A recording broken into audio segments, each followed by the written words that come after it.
Well, hello and welcome to the Golf Course Lawn Show. My name is Ron Henry, and I'm here even on a Sunday afternoon to help answer your lawn care questions. Now, this is the first time you're joining us. Welcome. Super happy to have you here. The way this works is really simple. On your screen, you will see a chat box of some sort, and in there you can enter your question, concern, comment of the day, hopefully mostly related to lawn care, and I work through them in the order that they come in. Now, sometimes I have the answer, sometimes I do not, but either way, we have an awesome time talking about lawn care and sometimes life. Yeah, guys, so it's a surprise live stream. I figured, you know what? I'm done mowing the lawn, done doing, well, some work for today. So I said, why don't I get on live and hang out with you guys for a little bit and see what questions you have. It'll probably be a smaller, shorter show because it's definitely wasn't scheduled. So we'll see. We'll keep going as long as you guys have questions or you guys want to keep rapping about stuff.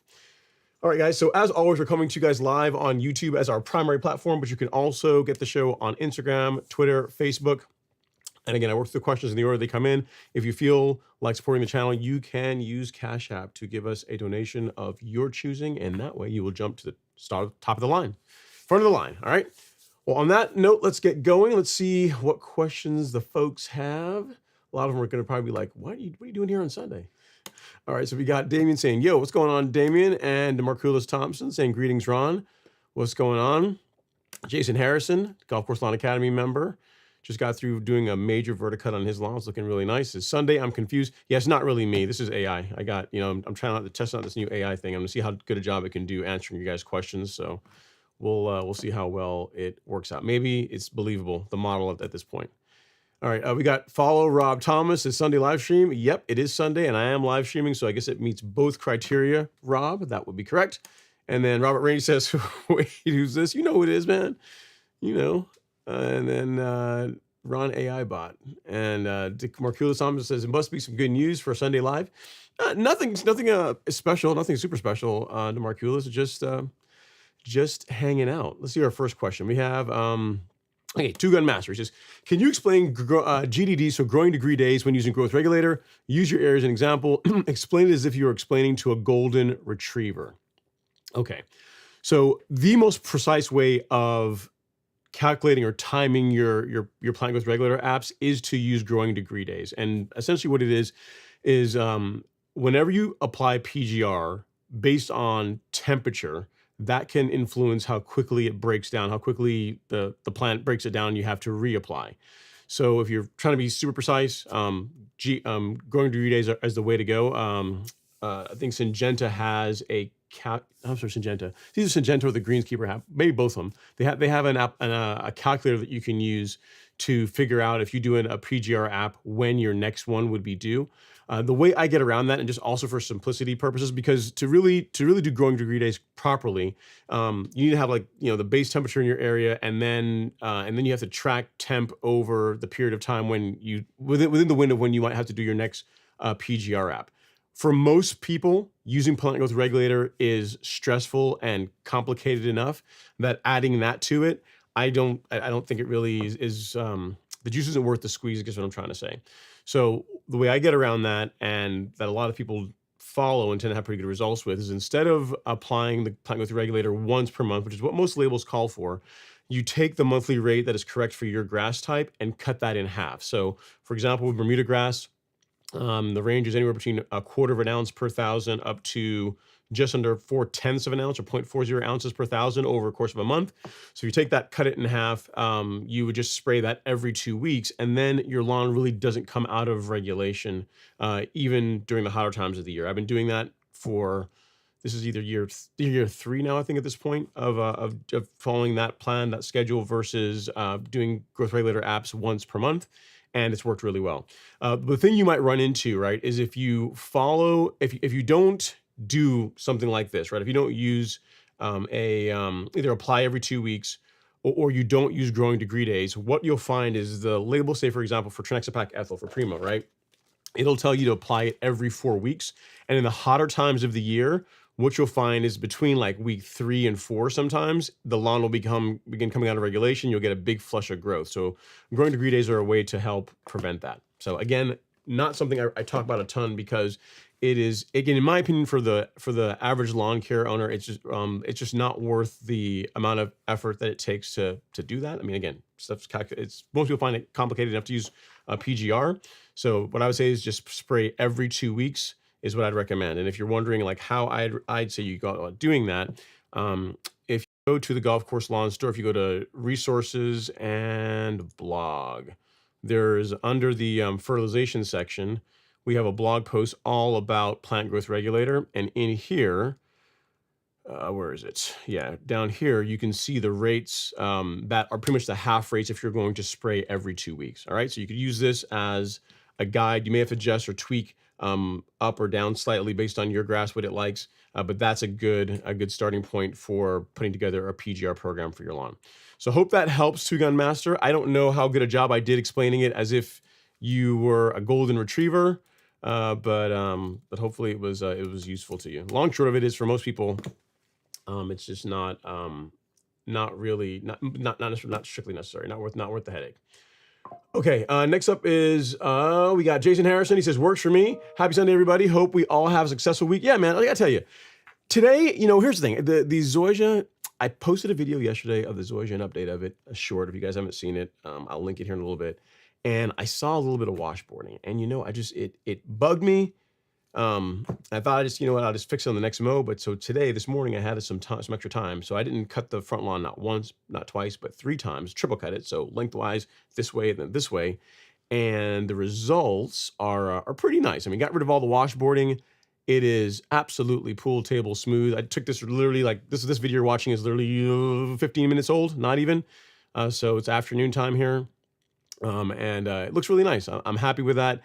I won't do it all the time because obviously it takes more time, but I'll start cutting in like diamonds. So whereas the worst way for me to cut the front lawn or to cut any slope, in my opinion, well, the absolute worst way that you shouldn't do for safety reasons is straight up and down. The second worst way is lengthwise, because you start to get like this terracing effect. So what I'm going to start doing is what I do with the back lawn is I'm going to start alternating. What you guys normally see are the stripes like this. So every other time I mow, I'm going to start doing the opposite direction. So get it like burning a nice diamond pattern.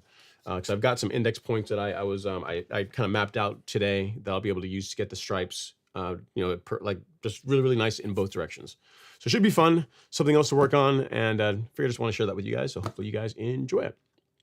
All right, next up is Mr. Follow Rob Thomas. He says, hey brother, I'm cutting right now in East Central Ohio. PGR was a huge, not a small, but a huge success this year. Love to hear that. Love to hear that. I tell you what I always say, guys. I say a lot of things, but one thing I'm very consistent in saying is that when it comes to plant growth regulator, there's life before PGR and there's life after PGR. And it sounds like Mr. Follow Rob Thomas is enjoying the life after adding plant growth regulator, which I can't blame you, man. It's a great tool. I mean, do you have to use PGR? No, but is it an awesome tool for improving, turf quality, color, lowering mowing requirements to an extent? I mean, there's just tons of benefits to it. And if you're someone that's following our program where you're spoon feeding or you're out there every couple of weeks anyway on your lawn, it really isn't that much more work. You just throw a little bit in the tank, make sure it's mixed in nice with everything else, and you're off to the races, right? So it's not that big a deal to add plant growth regulator to your program. And again, the benefits are completely worth it. I mean, the hardest part about using PGR is the hardest part about using a sprayer, spraying liquids at all of any kind. And that is making sure that your spray equipment is properly calculated, or is calibrated rather. So if you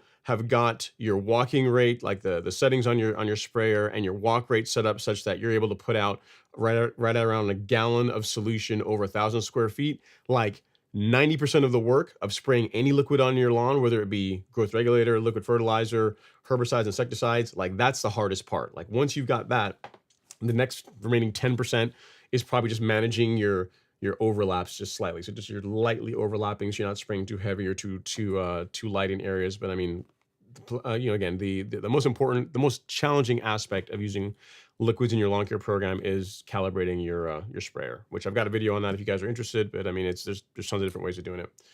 All right, we got a cash out from Mr. Nico Romero. Cool, Nico, thanks so much, man. He says, Aaron, thanks for all the useful videos. You are very welcome. I'm glad that they are useful for you. It's the idea. I remember when I was getting into lawn care, when I was even more of a noob than I am now. I know a lot less than I did now. And it would have been really nice to have little snippets of content to be able to say, hey, if you're going to be, spraying weeds, here's a good way of how not to do it.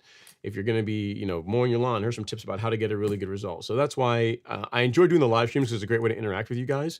But it's also a good way to get like those small, short questions and content for everybody else that doesn't tune in on Friday nights or sometimes Sunday evenings. All right. So thanks so much, Nico. There you go. Your name in lights, whatever it means to you. Appreciate the Cash App. Thank you for all the love and support. Really does mean a lot. Okay. Next up is Damien. He says, how do you take care of nut sedge in your lawn when it's 100 degrees outside? Yeah. So Damien wrote earlier and I asked him what kind of grass he has. So here's the thing, guys. Whenever you reach out to us, whether it be via email or you join the live stream and you have a question, like probably the most important question or piece of information I need to have to be able to answer it is what kind of grass you have, because it really does make a difference. Like you always hear about people going out and just grabbing some herbicide off the shelf at one of the big box stores or whatever and smoking their lawn because they sprayed the incorrect type of product for the wrong kind of for the grass. We solve those problems by making sure that the kind of grass you have is in the question, because you have to match. There's a couple things you have to line up. You have to first, thing one, identify the weed properly, because you can get out there and waste a bunch of time and money spraying a herbicide that is not going to be effective against the weed because you misidentified it. So thing one is first know what you're targeting. And then thing two is what kind of grass that you have. The reason why it's so important is that the herbicides that you'd want to use this time of year, or really any time of year on a lawn that's actively growing, are selective in nature. And that sounds like a really big fancy word, but all that means is that when you spray these weed killers on the lawn, they don't kill your grass, but they kill the thing that you're trying to control. So they're selective, meaning they select what they are going to target. So because you want to use a selective herbicide, it's important to match the grass type to the weed we're trying to target, and then that creates a list of products that we can use that are going to fit the bill, that are both safe for your grass type and also effective against the plant that we're trying to control, that we were trying to control. In your case, Damien, I asked you while the live stream was cranking up, and you said you had cool season grass, fescue. So in your case, your best bet is going to be a product called Sedgehammer. So I'll show you really quickly here. If you go to Golf Course Lawn Store, go to shop and go to our carefully curated weed killer section. We're very, very proud of it. If you scroll down, and it's going to be a little lower. So here we go, Sedgehammer. So the thing about Sedgehammer, guys, is that even though I'm recommending this for Damien as a cool season option for controlling nutsedge, the thing with Sedgehammer is that it can be used on both cool and warm season grass. The reason why I really only talk about it for use on cool season lawns is because it is a slower working herbicide compared to an option for nutsedge that I think is better for warm season grass. So all that to say, Sedgehammer is what you're going to want to go with, Damien. I'd highly recommend that you use surfactant with it. We have a kit that has the herbicide, surfactant, and then also a spray indicator dye. Of these three things, a spray indicator dye, you could say, is technically optional. If you're pretty good about spraying evenly, you don't have to have this, but I would say that you absolutely want to use some surfactant along with the herbicide for best results. Okay, so for warm season, for cool season lawn, your fescue, this is what I would go with. Now, tips on spraying it. What I would say is, even though it's going to be hot and as you get later on in the day, if you can get out there earlier in the morning and spray then, that's really going to do a lot to minimize any kind of potential injury, any slight yellowing that your fescue might get. Again, Sedgehammer is a fairly gentle product as long as you spray it properly, meaning that if, say this is a clump of weeds, a clump of nutsedge, right?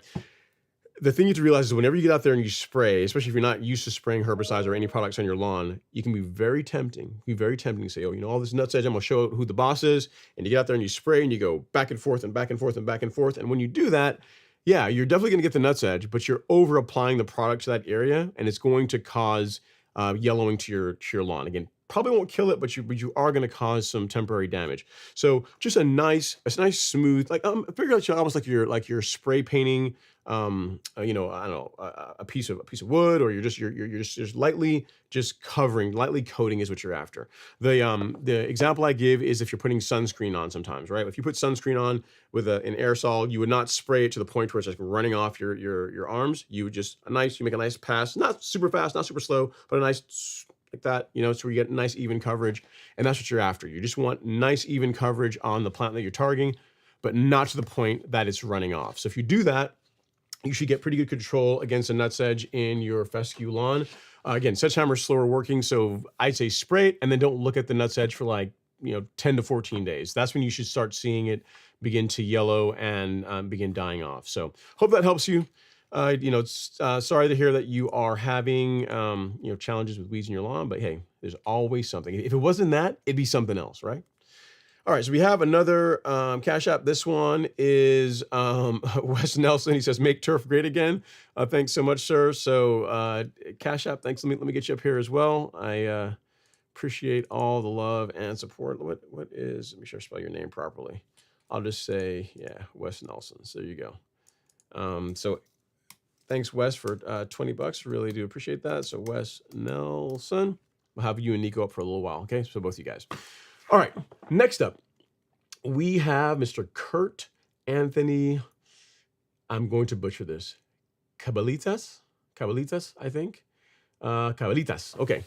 All right. I know it's more effective to not water the grass for 48 hours after application of Celsius Uncertainty. My question is, when is it okay to cut after application of Celsius Uncertainty? Thank you. Okay, so watering 48 hours later, not that huge of a deal, Kurt, if you're using surfactant. So if you sprayed Celsius Uncertainty, say this morning, Sunday morning, and you wanted to run irrigation tomorrow, that would be fine because it's been sitting on the leaf for plenty of time. It's dried on the plant. That's going to be just fine. Of the two things you want to wait 2 days for, it's mowing that you really don't want to shortcut, because the idea is, you spray, there's different parts of the plant, right? You have the leaf, the part that's above the ground, you have the crown of the plant, and then you have the roots underneath, right? And the idea is we're using the leaf, the skin of the plant that's exposed to the surface, as a way to move the herbicide throughout the entire plant and kill it. So if you were to go out there and spray Celsius Uncertainty on weeds that it's labeled to control, and then say that afternoon or maybe early the next day, you went out there and mowed the grass, you're not really giving, I mean, you're going to get some results. It's still going to work to an extent, but you're not giving it as much time as you should to allow the herbicide to move through the plant. Like the technical term the lawn nerds like to use is to translocate from the leaf through the plant, which is going to do a better job of killing it. All right. So of the two things, watering the next day, that would be fine, especially if you're using surfactant. Mowing is something you want to delay for as long as possible. I'd say 2 days is the soonest I would want to reintroduce mowing if you want to get the absolute best control after spraying a herbicide. All right, and some herbicides call for even more time than that. But for cell season certainty, a couple days afterwards, you're good to resume mowing. And the idea is, now that you've sprayed the herbicide, the plant's taking it up, it's moving through the plant, and now when you cut it, that injures it, and it's going to have a much more difficult time growing back since it's taken up the herbicides. All right. So hope that helps, sir. A great question. Watering, not too big of a deal, but when it comes to mowing, you're going to want to give it adequate time before you get out there and start doing that. All right. Great question. Hopefully that gets you all squared away. And apologies if I butchered up your name. All right. Okay, next up is Mr. True Gator Fan. He says, great surprise. I'm about to spray some Accelerate on Crabgrass. It's a good product, man. Drive is, a lot of folks like or prefer the liquid chloride options versus the dispersible granules, like what we used to carry. Like they discontinued that. So Drive Accelerate is now the Crabgrass control that we're carrying on the Golf Course Lawn Store and making available to you guys. So I think you'll be pleasantly surprised with the results, True Gator Fan. This time of year, you may have to go up on the higher end of the rate card. So I think it calls for the low. I think it's like half an ounce, and then the high end, it's like just under 1.5 ounces. I think it's 1.45 ounces in a gallon of water over 1,000 square feet. So this time of year, if you're treating crabgrass, and especially if it's more mature crabgrass, you may have to lean more towards a higher end of the rate card to get a really good result. All right, so play with it and see how it works out for you, and you should be all good to go. All right, so I already answered that question. And then follow Rob Thomas says, Ron, what's some prep steps for cool season? I'm not sure what you're asking. Follow Rob Thomas. What was your question earlier? I'm not sure if you had one or if your question got cut off. Yeah, if you can re-ask it, because I'm not sure exactly what you're asking, Rob. I'll tell you some things you can be doing this time of year. What I did this weekend is I got my insect control out. So this weekend I sprayed Acelepryn. I did granular Acelepryn G in the spring, and in the fall I did. Do I have it here? Not this bottle. The actual bottle I use is in the garage. This is what I put out: Acelepryn SC. So this is the time of year, the second time for you to do your insecticide apps. So I got that done this weekend, in addition to triple cutting the lawn. So as far as inputs, I'm pretty good. I mean, outside of my fertilization program, I'm pretty much good until early September, till it's pre-emergent time, right? So the month of August, there's nothing really going on. I already got my insecticide done. So just mowing it, feeding it, taking pictures of it, whispering sweet nothings to it. That's all there is to do between now and September, right? Okay, next up is Mr. Timothy Gonzalez. He says, happy Sunday, Ron. I'll be coming off a 2.5-week vacation. Oh, this is not going to go well. And wondering if I mow my Bermuda a little lower than usual than my height of cut when I get home. I'm not sure if you have more. Okay, so long and short of it is, you went on vacation. The lawn's going to be a bit overgrown because you've been gone for 2.5 weeks. And how to deal with the lawn when you get back. You can lower the height of cut if you want to, but I wouldn't take that approach. It's already going to be tall, and if you lower the height of cut when you start real mowing it again, you're just going to injure it even more. It's going to look even worse than it already is going to. So I would do the opposite. If it were me, Timothy, if you're trying to preserve as much color as possible, you might bump the height of cut up a little bit on your mower if that's easy to do. And then over the course of the next 2 to 3 mows, you can work back down to the height of cut where you were before. If you have 2.5 weeks of growth without mowing, and say you're at 3/4 of an inch and you think you're going to go down to say 5/8, it's just even more material, even more yellowing, more discoloration. It's just going to look a lot worse. So you can, if it's Bermuda, can you do it? Yes. Are you going to kill it? No. But it's going to look worse than it has to versus taking the approach of, I give you 2 options. You can start a little bit higher and work your way down, or you could also just leave it at the height of cut that it currently is and just pick up your mowing frequency. So if, say, you're mowing every 3 days this time of year. If you can mow every other day for the first week when you get back, that's going to help it green up and start looking better faster versus if you just maintain the regular mowing schedule that you had before you left. So you have two options. You can start higher, slowly work your way down, or you can leave it at the existing height of cut where you left it before the 2.5 weeks and just increase your mowing frequency. Like I said, every other day I think works pretty well. And that's also going to help it get its color back and get used to the height of cut where it's supposed to be. The last option, and not one that I would really recommend, is going even lower than where you were before. Okay, so obviously your lawn, you can do what you want with it, but that's what I would do, and hopefully my explanation as to why I would go that approach makes sense. Let's see here. All right. Next up is follow Rob Thomas. He says, okay, yeah. What can cool season folks do to get ready for fall overseed? That's a good question, Rob. So a couple of things. If you're just overseeding as a way to help thicken up the lawn a bit, I guess I imagine the only reason why you would be overseeding is that the lawn is a little bit thin. Something you can do, a couple of things, is if you are not dealing with bare spots in your lawn, if you don't have any bare spots, any bare dirt, what you can do is you can cut the lawn perhaps a little bit lower than you normally do, because the idea is that you want, to get good germination, you want there to be good seed to soil contact, and you also want to make it easy for sunlight, for heat to get to the seeds so they can germinate. So you can mow the lawn a little bit shorter. You can lightly turf rake it to thin it out a little bit.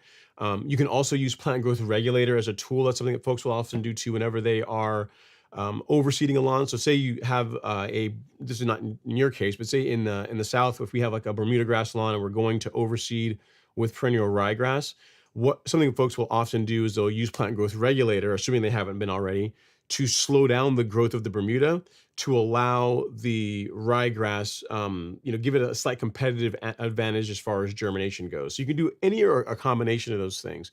I would continue feeding the lawn as you normally have been, and the big thing is you want to make sure that if you're overseeding, that there's enough, that the lawn is either low enough or slightly thin enough that there's enough heat and sunlight to be able to reach the grass seed. Otherwise, you're going to throw a bunch of grass seed out and you're not going to get really good germination. So hopefully that helps. And really, I'll be honest with you, unless your lawn is thin, if I had a choice between overseeding or using pre-emergent in the fall, I would use pre-emergent. So it's really, those two things are kind of mutually exclusive. If you use a fall pre-emergent or one that's going to have a long residual to help prevent weeds, you really are working against yourself as far as overseeding. So unless your lawn is thin and you really need, an overseed to get it to thicken up, I would lean more towards using a fall pre-emergent, because that's going to help reduce poa annua in your lawn. It's going to help reduce just all the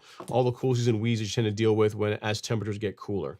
Ultimately your call, but as far as prep goes, just make sure that either the lawn is slightly thinned out, or cut a little bit shorter, so that again, heat and sunlight can get to the soil, so you can get good germination.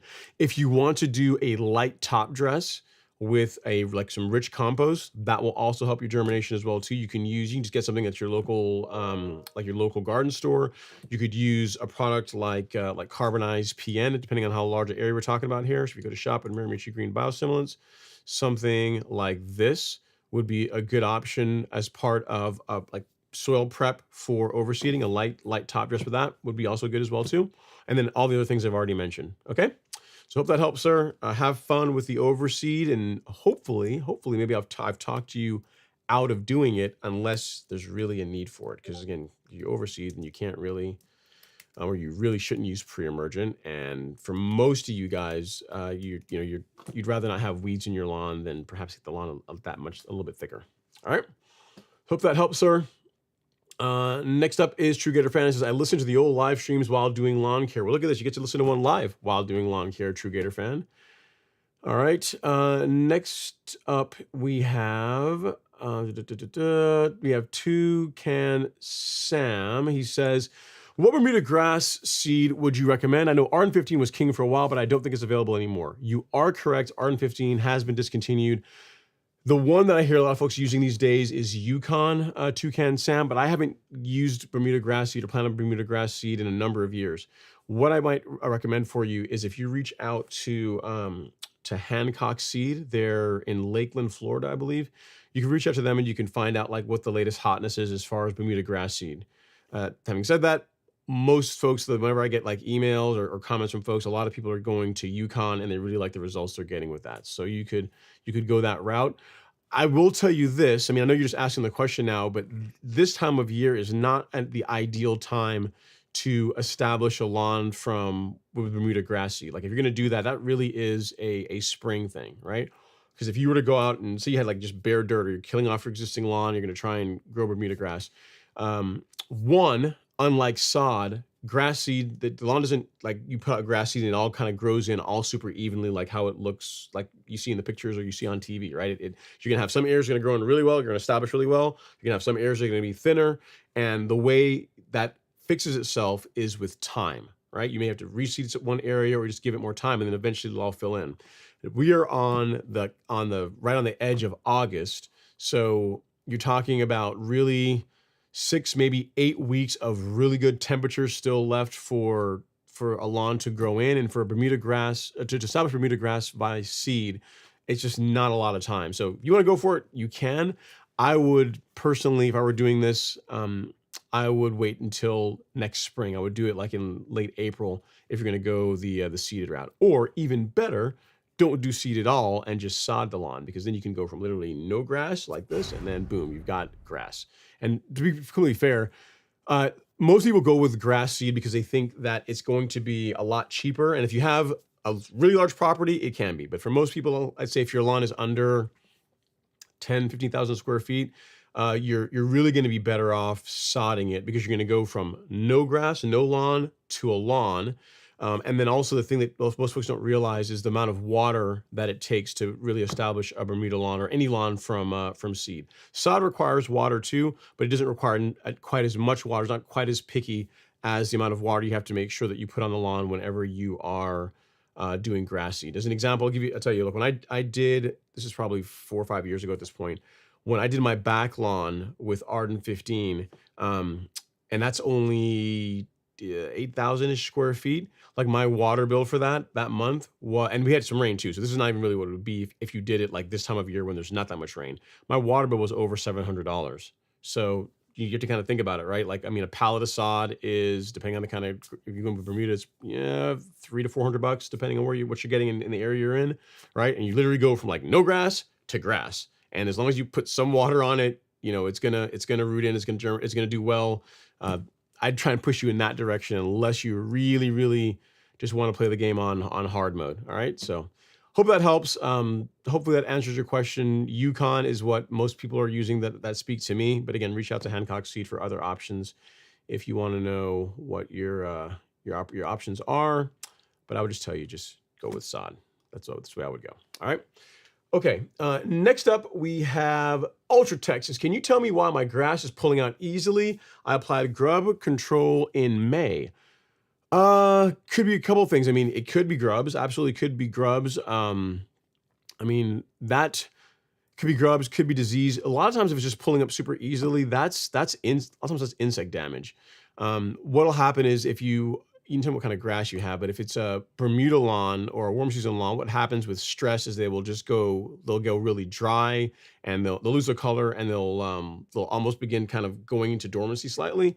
But as far as like being able to like just grab a handful of turf and pull it out easily, that doesn't even normally happen in the summertime if you don't water your lawn at all and it gets some heat stress. So if you're telling me you can just walk out there and just like grab it and not with very little effort, you're not really having to tug really hard and pull it up, and you're getting big chunks coming out, it sounds like you may have had some insect damage is what it's sounding like, Ultratech. I mean, it's hard to see without pictures, but that's what I would lean towards. I mean, disease can cause damage that will cause the grass to be easier to pull out. So it's one of those two things. It's insect damage or disease. More than likely, I'm leaning more towards insect damage based on what you are describing. All right. So what I would say is, if this is something that has just recently started, I would get an insecticide app out, because the time to do preventative to use insecticides preventatively is in late March, early April. That's when I do my first Celeprint app, and then again now in late July, early August is when you do your second insecticide app. So you did yours in May, a little bit later, but I would get another one out here within the next couple of weeks if you can, to help head off any more potential damage that you could have in your lawn. All right. So hope that helps. Sorry you're dealing with that, but it sounds like it's either disease problem or insect damage. More than likely, I would lean more towards insects. But again, I haven't seen a picture of the lawn, haven't walked on the lawn, but just based on what you're describing, that's what I would think. Okay, next up is Mr. Brett Curran. He says, I also purchased Celsius Certainty Surfactant and Dye for my new Bermuda renovation. Image for Southern Lawns was effective, and the bundle of herbicide from the Golf Course Lawn Store was well worth the expense. Total game changer. Thank you so much. You're very, very welcome, Brett. Glad to hear that the kit is working well for you. And yeah, I mean, it's not inexpensive. I will definitely say that.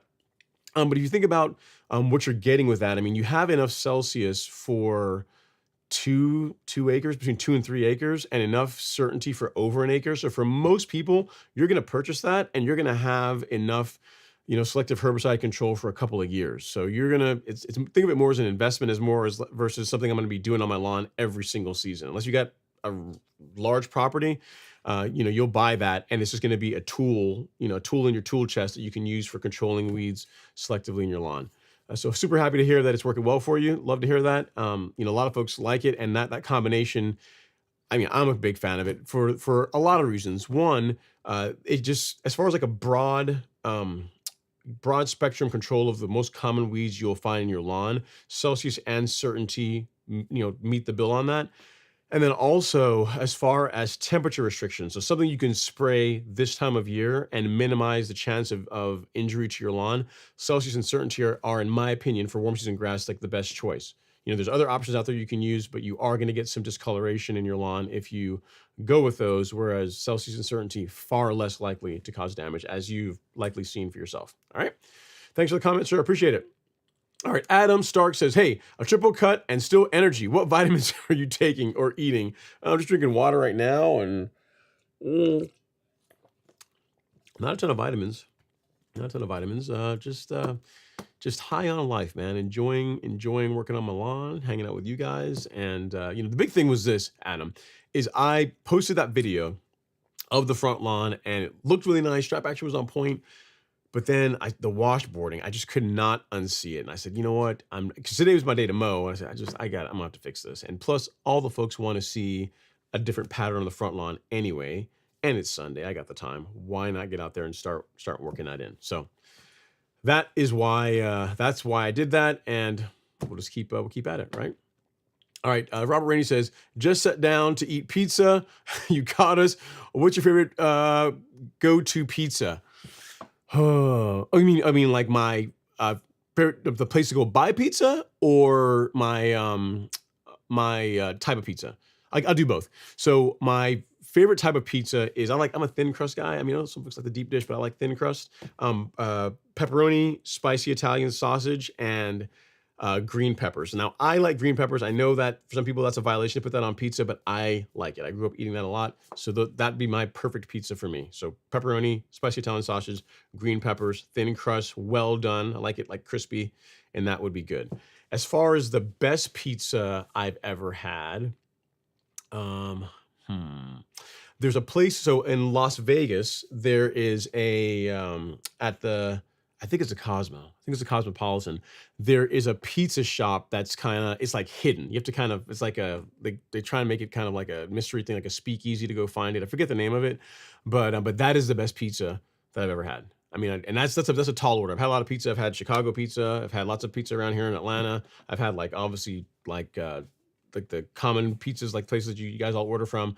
But that was really good. I mean, they are fast, and it was amazing. And you know what? You can always tell a good restaurant, or I say, in my opinion, the marks of a good restaurant are their menu is relatively small. If you look at like their thing, they had like cheese pizza. They had a couple other options, but it wasn't like this extensive, Hawaiian and all kinds of crazy stuff that, really shouldn't be types of pizza. They were very, very traditional. You had like a fairly limited, very curated menu, and their execution was flawless. So if you're in Vegas, it's in the Cosmopolitan.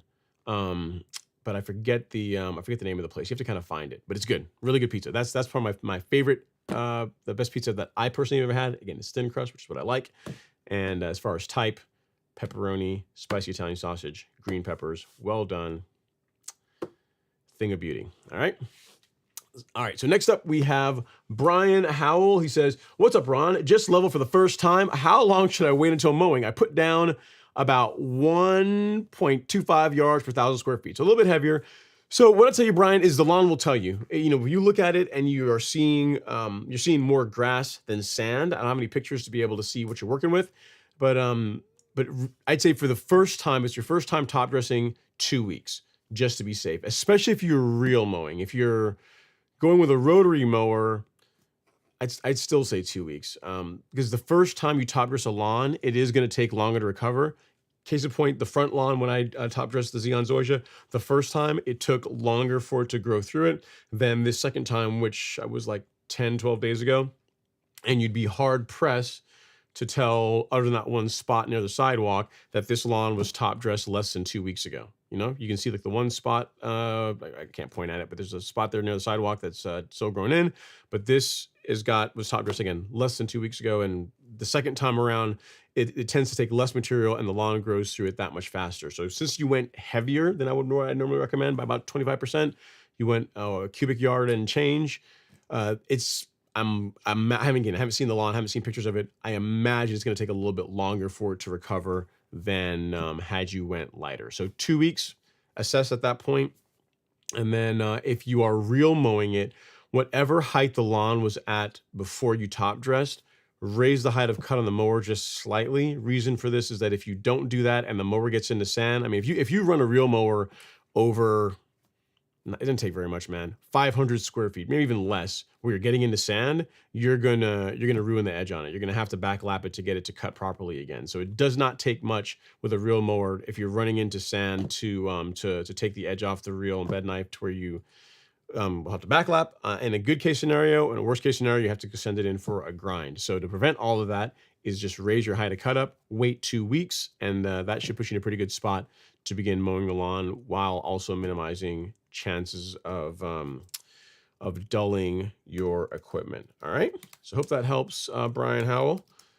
If you want, next time we're on the live stream, which will be not this Friday, but the following Friday. So I'll actually tell you guys the next live stream, assuming I don't do another one just ad hoc, so I might be prone to do that. You guys seem to kind of like it.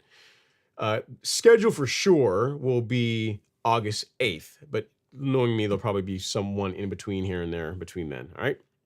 So if you want to take pictures and have them all prepped to show everybody by then, we'll absolutely show America all your handiwork. All right.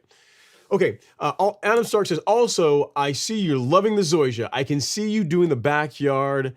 Only time will tell. Here's the thing. I'm already, you know what, Adam, you know what? I got to tell you, I do like Zoysia. I am enjoying it more than I thought I would. I am liking it more than I thought I would. And what I'm thinking is that I'm thinking baby steps. The back lawn, I don't redoing the whole thing. Probably not.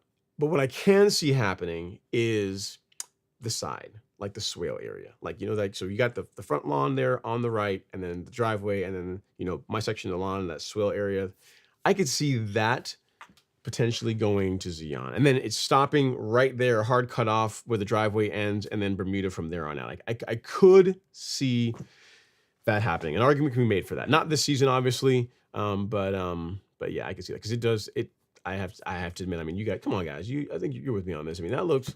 I mean, even if you don't like grass, even if you don't like stripes, you have to admit that looks pretty good, right? That's a good looking stand of turf grass right there. So it'd be nice to have it on the other side. We'll see. Here's the negatives for not doing that.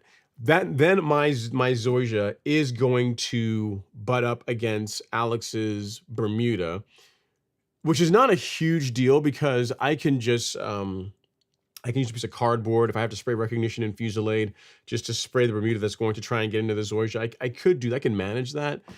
But yeah, I don't know. We'll see. I'll think about it. I got plenty of time. I got this fall, winter, into early next spring to think about it. But I do like it. I do like it. It is. I do like Zoysia more than I thought I would. I thought, what the big deal is? Zoysia folks, they think they're better than everybody else. They kind of, think they're like champagne, the champagne of grass and whatever. But then I get it. I get why folks like it. All right, next up is Hingles Golf Pro. He says, cheers, Ron. Your Zoysia looks great. Good call. Yeah, man, I am enjoying the Zoysia. I am enjoying it. You guys aren't helping, man. You guys are not helping this whole thing about, trying to maintain the Bermuda in the back and the Zoysia in the front. You guys are like, man, go for it. Go it. Do it. We'll see. We shall see. The problem is this, is that if I did the entire thing, which I'm not, the amount of work is going to take to top dress that after the fact, can you imagine? Dear God, it'd be too much. All right, next up is G7 Films. Says, hey, Ron, I have Centipede and would like Bermuda in Georgia. Can I do a massive kill off with herbicide and then overseed with seed, or do you have any better ideas? Yes, G7, you can go from Centipede to Bermuda. I think that's a great choice personally. And how I would do it is just kill off the Centipede using like a non-selective herbicide like Roundup. You could go with like Roundup Quick Pro. That you could do that and Fungicide too. That's going to do a pretty good job nuking the Centipede relatively quickly. And then as far as the Bermuda, I personally would not do grass seed. I mean, you're really it's gonna be more work to get the lawn to establish that way. And as far as like the nicer cultivars of Bermuda, like you open the hybrid Bermuda catalog, which is available in sod form, you just got a lot more options. So you've got Tahoma 31, you have Tiff Tough, you got Celebration, you got just regular old like 419. All of those are gonna have a finer leaf and better color than better color subjective, but it's definitely gonna have a finer leaf than a lot of the improved common Bermudas, which is what you're gonna be getting if you go the seed route. So if it were me, getting rid of the Centipede to go to Bermuda, sure, absolutely, love it. As far as replacing it, I would sod. I absolutely would sod it. I would do Tahoma 31, Celebration, or Tiff Tough. Look one of those three. Look which one looks best to you. They all look pretty spectacular. Tahoma 31 is like the new hotness. Celebration for me, I still think the Celebration is the Bermuda that is from my eye anyway, literally looks more like a bluish, like a really deep bluish green. Tahoma 31 is nice, but Celebration just has a color to it that I find really attractive. But any one of those three can't go wrong with. All right. I would really try and push you away from doing the seeded route. All right. And you said, gonna get a quote for sod too? Yeah, I would do that. I really would. Get a quote. Of the three, Tiff Tough is probably going to be the least expensive if I had to guess G7 Films. But here's the thing I would say, right? If the price difference between, say, Tahoma 31, which is probably gonna be the more expensive one, and Celebration and Tiff Tough, if it's like within $100, I mean, get the one that you like the most. And really, honestly, if your budget permits, get the one that visually you just like looking at more, because grass is one of these things that once it's in, it's kind of there, right? And what you don't want to do is go out and, save $100 or $200 here and then get something that is not what you really wanted, and then you're stuck with it. You know what I mean? So I would say, as long as the quotes are reasonable and they're within, I don't know, 15% of each other as far as pricing, get the one that visually to you like the most is what I would say. All right. Hope that helps, sir. I like the project. Take pictures before, during, and after if you can. And don't do seed if it were me. I would absolutely go the sodded route. You're going to be happier with the result. And the thing is, if you do sod, you can do it now. You can still do it now, if you wanted to, because where in Georgia are you? Somewhere in Georgia, doesn't really matter. I mean, people sod Bermuda year round. I mean, ideally, obviously the best time would be in the spring, but my lawn was sodded in December when this house was built, and it seems to be doing just fine, right? And the same thing when in the subdivision, whenever they are finished the house and it's time for the sod to go in, the sod goes in regardless of what time of year it is. Because in Georgia, we tend to have relatively milder winters, and given that you said you have Centipede, I imagine you're perhaps somewhere near the coast. likely, possibly. Savannah area, a lot of folks in Savannah have centipede. So if that's you, I mean, your winter is even going to be more mild than where I am. So all the more reason that sod is the way to go. All right. Next up, we have, let me see. He says, Two Gun Master says, thank you for explaining growing degree days. You did a great job convincing me not to use that method and just do split applications. Yeah, I mean, there's nothing wrong with growing degree days. I'm not trying to say I'm trying to like poo-poo growing degree days. I mean, it is, if you're looking for the most accurate way of, I mean, as far as accurate you can be with grass, of estimating when you should have your next growth regulator app, growing degree days is a good way to go about it. Having said that, usually spray every 2 weeks, man, you're going to be just fine. And it's like, it's easier to remember. And here's another reason why too, whenever I've been asked this question in the past is, let's say that using the growing degree days approach says that, we'll use as an example. Say I spray the beginning of August, right? I spray growth regulator at full rates beginning of August. And I use the growing degree day calculator, and it says, hey, the 3rd week of August, you need to reapply your plant growth regulator.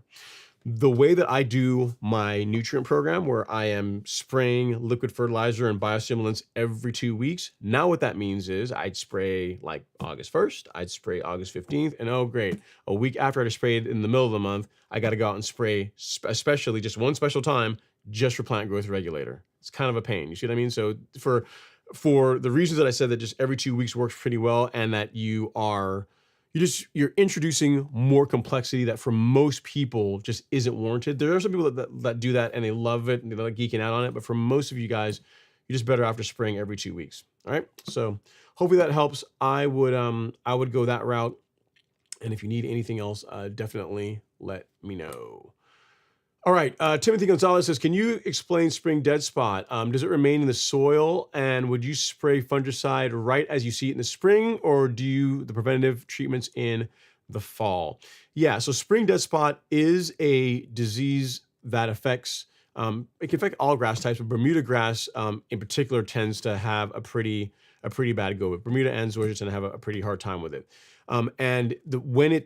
The problem with spring dead spot is by the time you see it, it's really too late.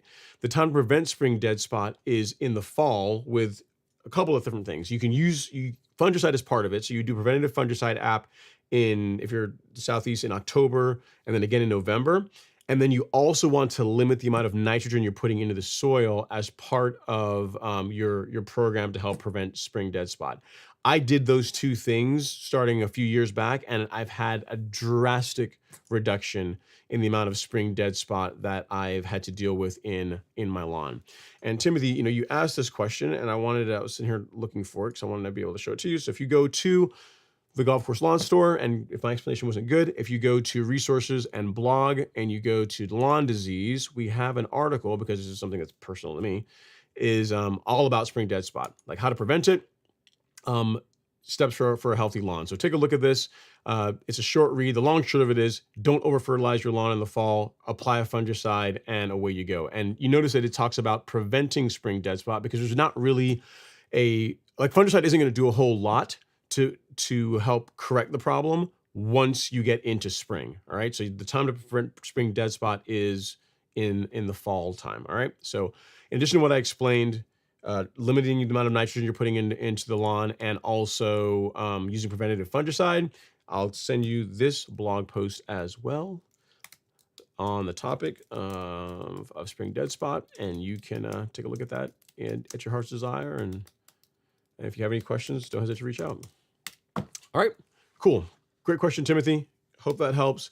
You absolutely do want to keep spring dead spot out of your lawn if you can, because it's one of those guys that, I've had some times where it's gone, or the lawn that's grown into those areas in like May. And I've had some times when it was bad, and it was not till like June, like till the tail end of June, till the area fully filled in. So it's one of those lawn diseases. In many ways, it's worse than like even like large patch. In that it just takes a while for the lawn to recover from it. So just, if you can, take the steps to prevent it. Your lawn, if you have warm season grass, turf grass, it wants to go dormant. Bermuda wants to check out and go dormant in the fall. Don't throw a lot of nitrogen at it to try and push a bunch of growth to, make it to stick around that much longer. You're just setting yourself up for problems the following year. All right. All right, next up is Brothers in Bitcoin. He says, hope all is well, Ron. Just seeded with cheap Walmart sun and shade. Heaven help you. Heaven help you. Looking to do it right this time. Should I burn off old and only overseed using turf type tall fescue by Mountain View, or any suggestions? Georgia. Okay, so what are you trying to accomplish, I guess is what I need to understand. So when it comes to grass seed and cheap should not be in the same sentence. Like, you're really working against yourself if you go with cheap grass seed. One, you're going to get lower germination rates. You're going to deal with more weeds. Like, the amount of weeds, the percentage of the grass seed that's going to have weeds in is going to be higher. And just overall, it's just a no. If you're going to go the grass seed route, at least get the best grass seed you can from a manufacturer that ideally specializes in that, so that you're making your life that much easier. If you're in Georgia, and I guess what are you trying to do with a sun and shade mix? So if it's something, it's using turf type top fescue by Mountain View. I mean, if you're going to get rid of your existing lawn, in other words, if you're changing your Bermuda lawn to a cool season lawn, then yes, I would get rid of the existing grass, like do a full renovation, kill off the Bermuda, rake it out, till it out, get it all out, and then going to like turf type tall fescue would be a good option. Like there's some good turf type tall fescue grass seeds. We carry one. If you go to the Golf Course Lawn Store, go to shop, and then soil test kits and grass seed. There's one that we started carrying from the nice folks at My Soil. So you've got a perennial ryegrass and KBG blend, which would not be good for Georgia. And then you've got the turf type tall fescue. So this is like, tall fescue is really the only grass that does well or can live year round here in Georgia. That's a cool season grass. You can do perennial ryegrass, but really once you get in the summer time of the year, it looks horrible and begins to die off. So if you're going to go fescue, this is a great option. It's got low germination, low amounts of weed in it. They claim like no weed seed whatsoever in the grass, in the product. So that's what I would go with. If you're gonna go seed, if you're gonna go that route, like for the love of everything holy, use a quality grass seed. You will thank yourself if you decide to do that. If you go with cheap grass seed, worse germination rates, weeds in it, and you're just going to be like, the money that you saved on the grass seed, you're going to be spending it on herbicides and frustration. So that's what I would tell you. But it's hard to know exactly what you're planning to do, because given that you're in Georgia, I guess the only thing you'd really be putting in would be fescue. And if that's the case, whatever you've currently got in your lawn, I would get rid of it and then go to the fescue, if that's what you're doing. If you're converting from Bermuda to fescue, get rid of the Bermuda and then go to fescue. All right. So hope that helps, sir. If you need anything else, let me know. And Robert Rainey says, gotta love a good triple cut. Yeah, man. It's a good thing to do on like Sundays. And I do it on the front lawn. The front lawn is relatively small. I can triple cut the front lawn in, I don't know, I was probably out there like 30 minutes. Didn't take that long to really do it. The back lawn, it's like a saga. I would not do that. I think when I used to cut it in 4 different directions, there's been 1 or 2 times when I've cut it in 4 different directions all in one go, and it took several hours to do it. Not really worth it. I mean, look kind of cool, but not worth doing on a regular basis. But the front lawn is small enough that I can actually do that. Okay, No Names up next says, happy Sunday. I too got a mow in. Man after my own heart. This is definitely early in the morning, as it's getting too hot to cut in the afternoon. I hear you. I can see that. Let's see here. Also, what is the best way to get rid of the grasses? Ultra Tech, he had the question about doing preparation for a overseed in the fall. He says, what's the best way to get rid of bent grass? I applied tenacity at 2 ounces per acre and then followed up with 4 ounces per acre. Should I use glyphosate instead? Yeah, so I guess here's the thing. I'd say that if your goal is just to burn down the existing lawn and start fresh, while you can use tenacity, like bent grass, I believe is sensitive to it. Like it will target bent grass. Like if you're not trying to keep anything, a less expensive way is just use glyphosate. You know what I mean? Like tenacity is a good option is leading up to when you're about to put the grass seed out, because it can behave as like a mild pre-emergent for a few weeks to help reduce weed pressure as a new grass is growing in. But as a way to get rid of the existing lawn, it's a more expensive way of doing it that I don't really see why you'd go that route, versus just using glyphosate. You know what I mean? Like whenever you can not use a selective herbicide, if you're just doing a renovation, that's going to be the way to go. Like the only reason I mix to kind of segue I mix Fungicide 2 with glyphosate with Roundup is because glyphosate by itself against Bermuda works okay, but when you mix it with Fungicide 2, it's a really good combination. It's the closest that I've ever come to a one and done with Bermuda grass, as close as you can get to that, right? So in a case where there's an advantage to stacking a selective herbicide along with like a non-selective like glyphosate, then sure. But if you're trying to kill bent grass, which is not really that difficult to knock over, just glyphosate, man. It'd been less expensive, and then save the tenacity for your mild pre-emergent as part of your lawn establishment from seed. That's the way that I would go. All right. All right, Rich 70 says, hey all, Ron, can I mix Claries and Acelepryn in one app? Sorry for the spelling. I've not tested that. Should you be able to? Yes, but I've never tested Claries. Like you're talking about 336F, right? I've not tested 336F and Acelepryn together. The best way to know is just to do a jar test. That's going to be the way to know for sure. I imagine you're probably going to be fine, but versus mixing up 4 gallons of solution and then having it react some kind of weird way, it'd be worth testing it. Or you can get online and find out Claries and Acelepryn. Has anyone ever done this on some of the groups or Reddit or whatever? Someone will be able to chime in and say, yeah, I've done this before. And if you believe the internet, then you can do it without doing a jar test. But that is really the best way to know for sure that the two products are going to play nicely. I'm pretty sure they're going to be okay though. All right. Next up is Two Gun Mastery. Says, everyone smash the like button. Let's do that, guys. If you guys don't mind, we got it's just a light night. So we got 67 people in the live stream, only 47 likes.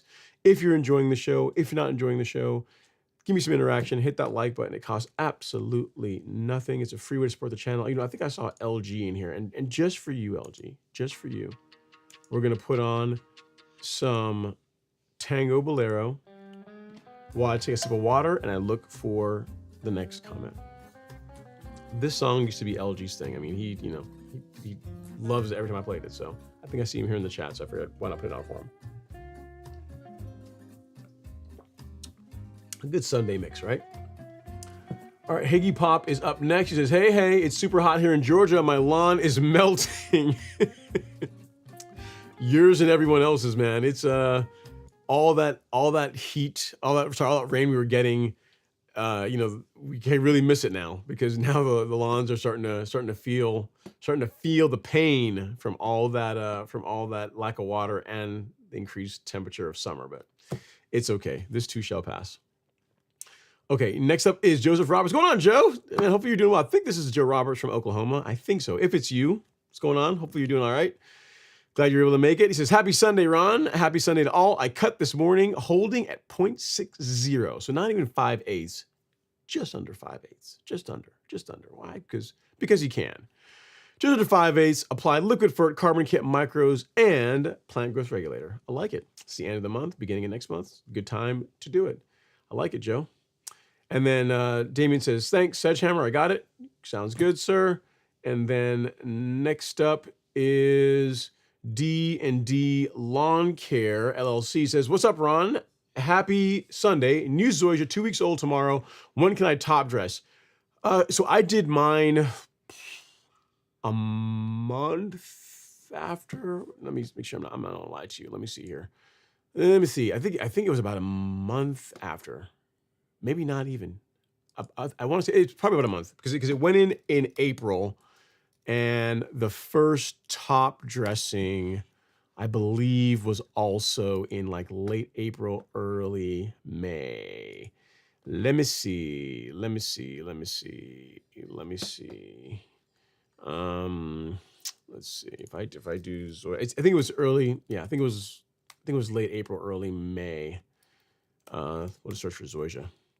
85, that's crazy. 85 videos that I've done this season so far with the topic of Zoysia in them, which is kind of insane. All right, so if we go back to not June, even more next, I can tell you exactly. It was after lawn leveling.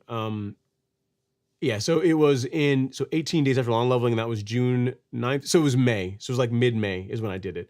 So what I would say, D&D Lawn Care LLC, 6 weeks is good. Here's the problem you're gonna run into though, right? Is you did your Zoysia, it's 2 weeks old tomorrow. So 2 weeks old tomorrow. So 6 weeks is gonna put you at the end of August. That's not a great time to top dress Zoysia, man. I mean, you might, if you want to do it a little bit earlier, you can. I mean, as long as you're gonna go light, like maybe under a cubic yard per 1,000 square feet. But waiting till late August, early September to top dress Zoysia, I don't know that I would do that, man. Especially since it's brand new. You know, it's gonna take longer to grow through it. If you're really going to be trying to be conservative, you might wait until next year, unless, you know, if it's been already in for 2 weeks, you've been mowing it. If it's starting to look good and you want to top dress, I mean, if you waited until the latest I would do, the absolute latest I would go is like mid-August. The first or second week of August is the latest I would go, because you want to give it enough time for it to grow through it. And Zoysia is going to take longer than Bermuda. So your call. I don't have pictures of the lawn to see how it's looking. I don't know if you're mowing it, how well it's establishing, that type of thing. If it's doing fairly well, you could push it up, you know, by a couple of weeks, but I would not do an initial top dress on a newly sodded Zoysia lawn in late August, early September. I think it's just too risky that it doesn't grow through it, and you kind of a bit of a mess on your hands. So ultimately your call. At any rate, if you decide to do it, go light, like really go light, not like a yard and a half or a yard and a quarter per 1,000 square feet, like a cubic yard or less. You know, like go light, like a light top dressing. Maybe if you did some spot top dressing in the areas that are really low, maybe that would be the way to go.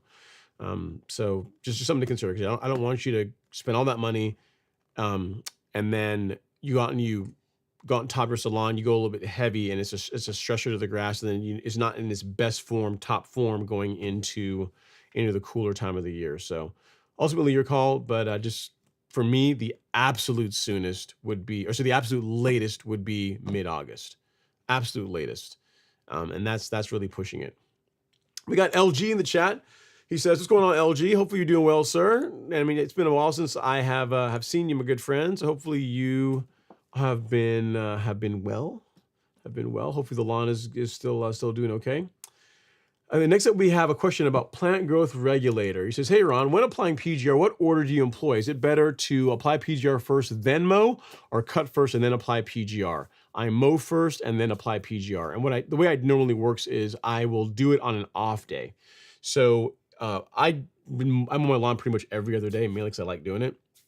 And so if I mowed, say I mowed today, which I did, and if I were gonna spray plant growth regulator, it would be tomorrow. It'd be the day. It'd be in the off day. I would not cut the lawn and spray PGR on the same day, and I definitely would not spray PGR and then mow right afterwards. So of the orders of the way that I would go from like best to worst, best would be cut the lawn and then spray on a day when you're not gonna mow at all. The next best would be to mow and then spray PGR on. I guess if you had to do it on the same day, if it's the only time you had to do it, that could be okay. Not ideal, but that could be okay. The worst scenario would be to spray PGR, say in the morning, and then like an hour, 2 hours later, go out and mow the lawn. So that would be my least, that's the way I would absolutely would not do that. So hope that helps, CB1V8. Good luck, best of luck with your plant growth regulator journey. Hopefully that was useful for you as far as getting a good result in your program. All right, CB1. Okay, cool. All right, next up is Devin. He says, "What's up, Ron? Looking forward to some Sunday evening turf talk. A nice surprise, sitting out back enjoying the lawn right now." Nice, love to hear that, man. glad to hear the lawn is doing well. Now, Devin, if you're still around, how did your lawn tolerate this summer? I know you've got a Kentucky Bluegrass, like a blend of different KBG cultivars, and I know KBG can sometimes have a tough go at it in the summer months.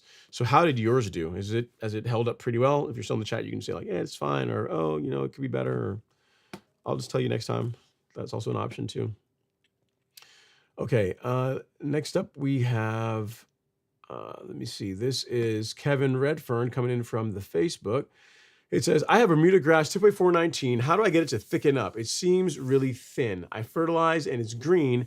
It just doesn't thicken up. Okay, Kevin, so the most important tool, the best tool to help thicken up your lawn is regular mowing with sharp equipment. So if it's thin, if you have a Bermuda lawn and it's thin this type of year and there's not like an insect problem or disease problem, I think, and it's not a shade problem because that's going to cause it to be thin really no matter what.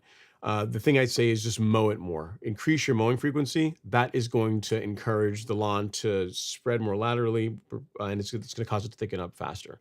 So again, the things to look for with Bermuda grass, especially in July, like Bermuda should really be like doing really well this time of year. If it's thin, make sure that you're not dealing with a shade problem because again, that's like Bermuda's kryptonite. There's not very many things that will take out Bermuda grass, but shade absolutely will. And it doesn't have to be a whole lot. Like even if it's, like filtered sunlight. So you have a tree and then sunlight is coming through the trees, passing through the canopy. Like even that is enough to cause the grass near the tree or shrubs, whatever you happen to have, to be thinner than the grass that is not there. So there's that. Disease issues can cause the lawn to be thin. Insect damage can absolutely cause the lawn to also be thin. If none of those are true in your case, it's going to be mowing. Pick up your mowing frequency. That's what I would tell you. Like that's going to do a lot for helping encourage that lateral spread, and your lawn will thank you for it. There's not very many things that more mowing does not help with. Okay, so hope that helps, Kevin. All right, next up we have Andre Taylor's is Surprise Live. Love it as always. I appreciate that. Glad it's useful. Andre, thanks for coming by to say hello for a little bit. Next up we got Sabrina Cruz is checking in from Sacramento. Pleasant surprise this evening to catch the show. Yeah, you know what I figured why I wanted to try it out is because sometimes a lot of folks that work Friday nights, when I start the stream at 7 Eastern, that is still somewhat early on the West Coast. So I said, you know what? Most folks, or a lot of folks, are home on Sunday. Let's do one today and let's just see what the viewership's like. And actually, it's pretty good. There's 75 of you guys in here. So if I actually scheduled it, it might actually been better, right? So for just an ad hoc stream, not bad. I might make it into a thing. All right. But thanks for coming by, Sabrina. I really appreciate it. And then next up is this is BMBGC. He says, hey, Ron, in your neck of the woods, vacationing at Lake Lanier with the fam, aerated 0.25 yards, so a quarter, 0.25 yards in Dallas before leaving. Planned on putting down 6 tons of mason sand when I return, but I am definitely planning on using the eco spreader this time. Any tips or reminders you can remind me when leveling? Praying the eco spreader is a cheat code. So what I would tell you is 1 cubic yard per 1,000 square feet. So, I think you said 0.25 yards. I think what you meant is like a quarter of an inch per 1,000 square feet. So if you're going relatively light with your top dressing, which the Eco does a pretty good job of, you just load it and it does a pretty good job, casting the material out to where it's nice and relatively light.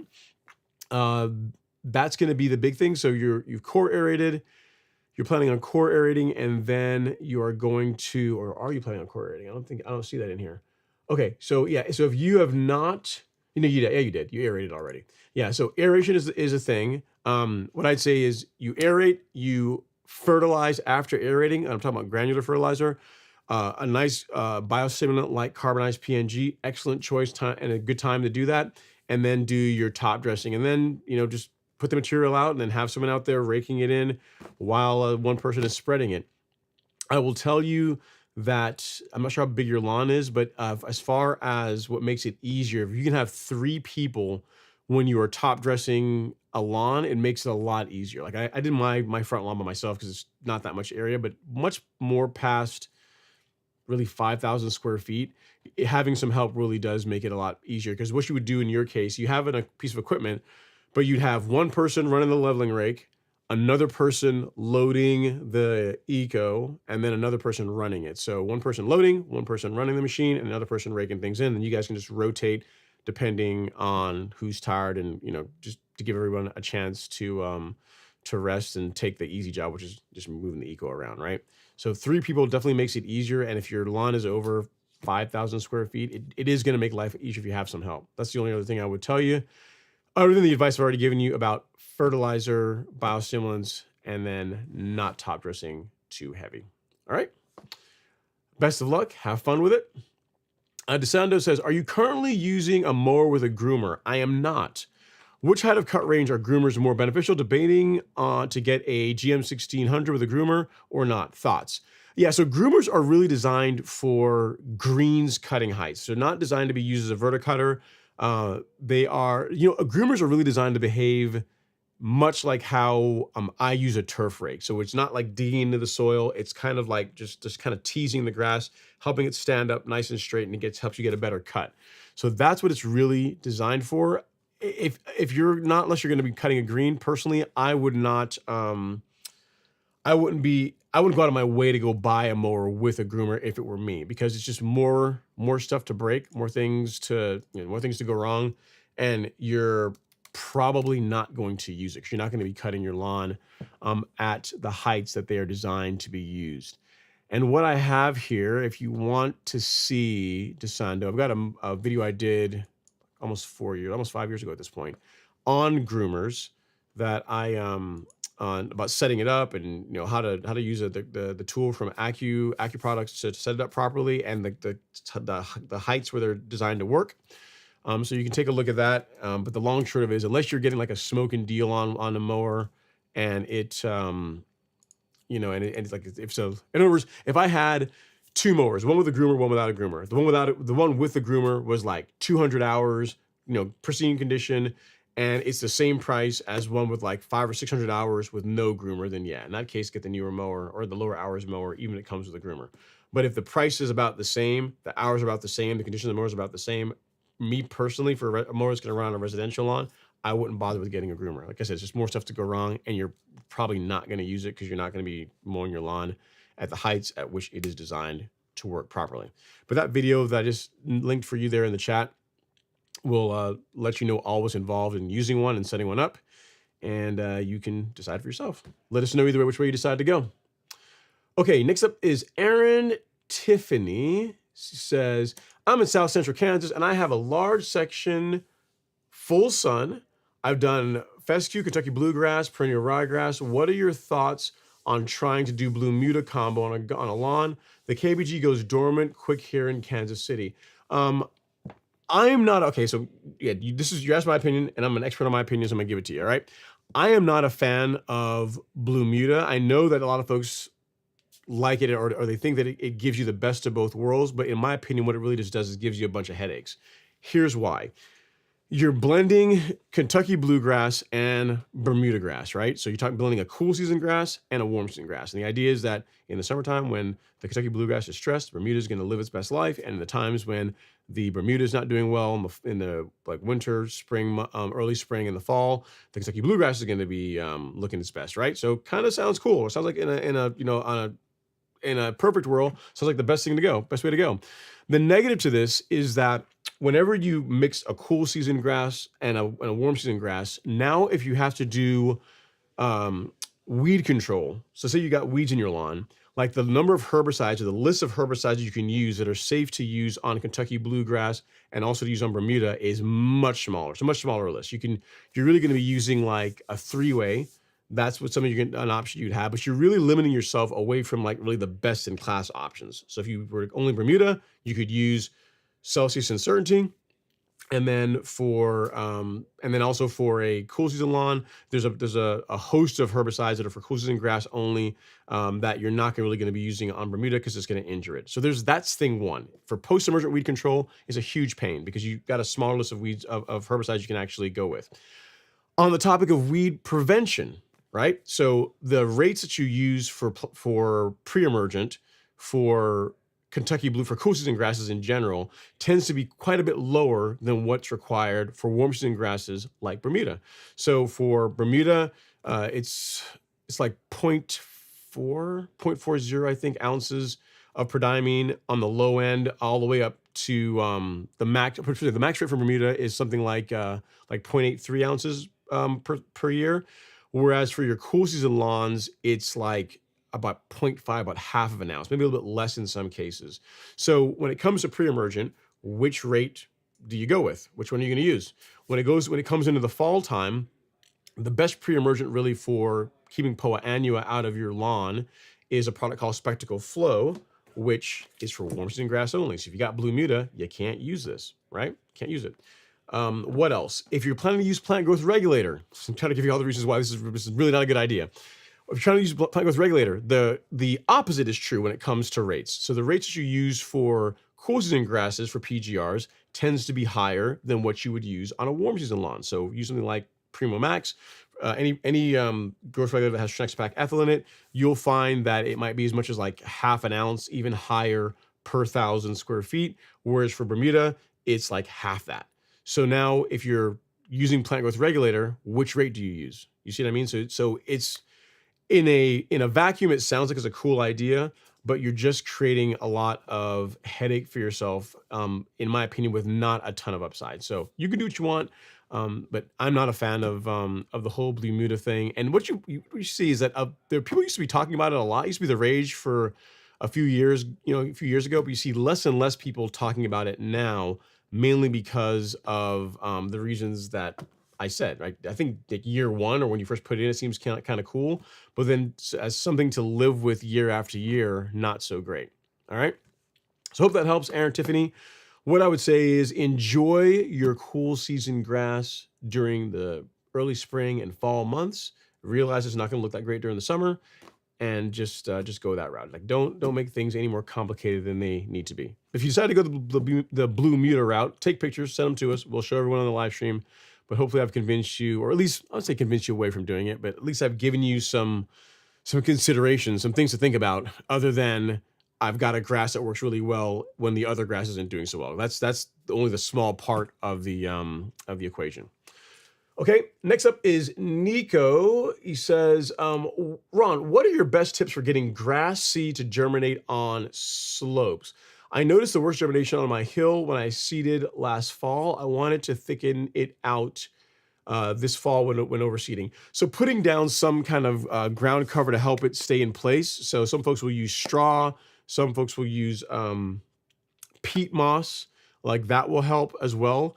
And also, Nico, I'd say in the prep work that you do on the slope also matters. So if the slope, when you've got bare dirt, is compacted and firm, that's going to also increase the amount of runoff that you get whenever you either run irrigation or it rains. So if you can like maybe lightly till to where, I mean, it's not like spongy or fluffy, but it's got, like, in other words, the topsoil is loose enough that the seed has got something to bite into. That's going to reduce the ability for it to move around, and you should get better germination rates. But again, when it comes to grass seed, even on a perfectly flat lawn, the idea that you're going to put grass seed out and it's all going to grow in super evenly throughout the entire thing, for most people, it just doesn't work that way. And a slope, the same as you're seeing, there's going to be challenges with that. So what you may find is if you do the prep work like what I'm talking about, make sure it's not compacted, using some ground cover to keep the seed in place as much as possible.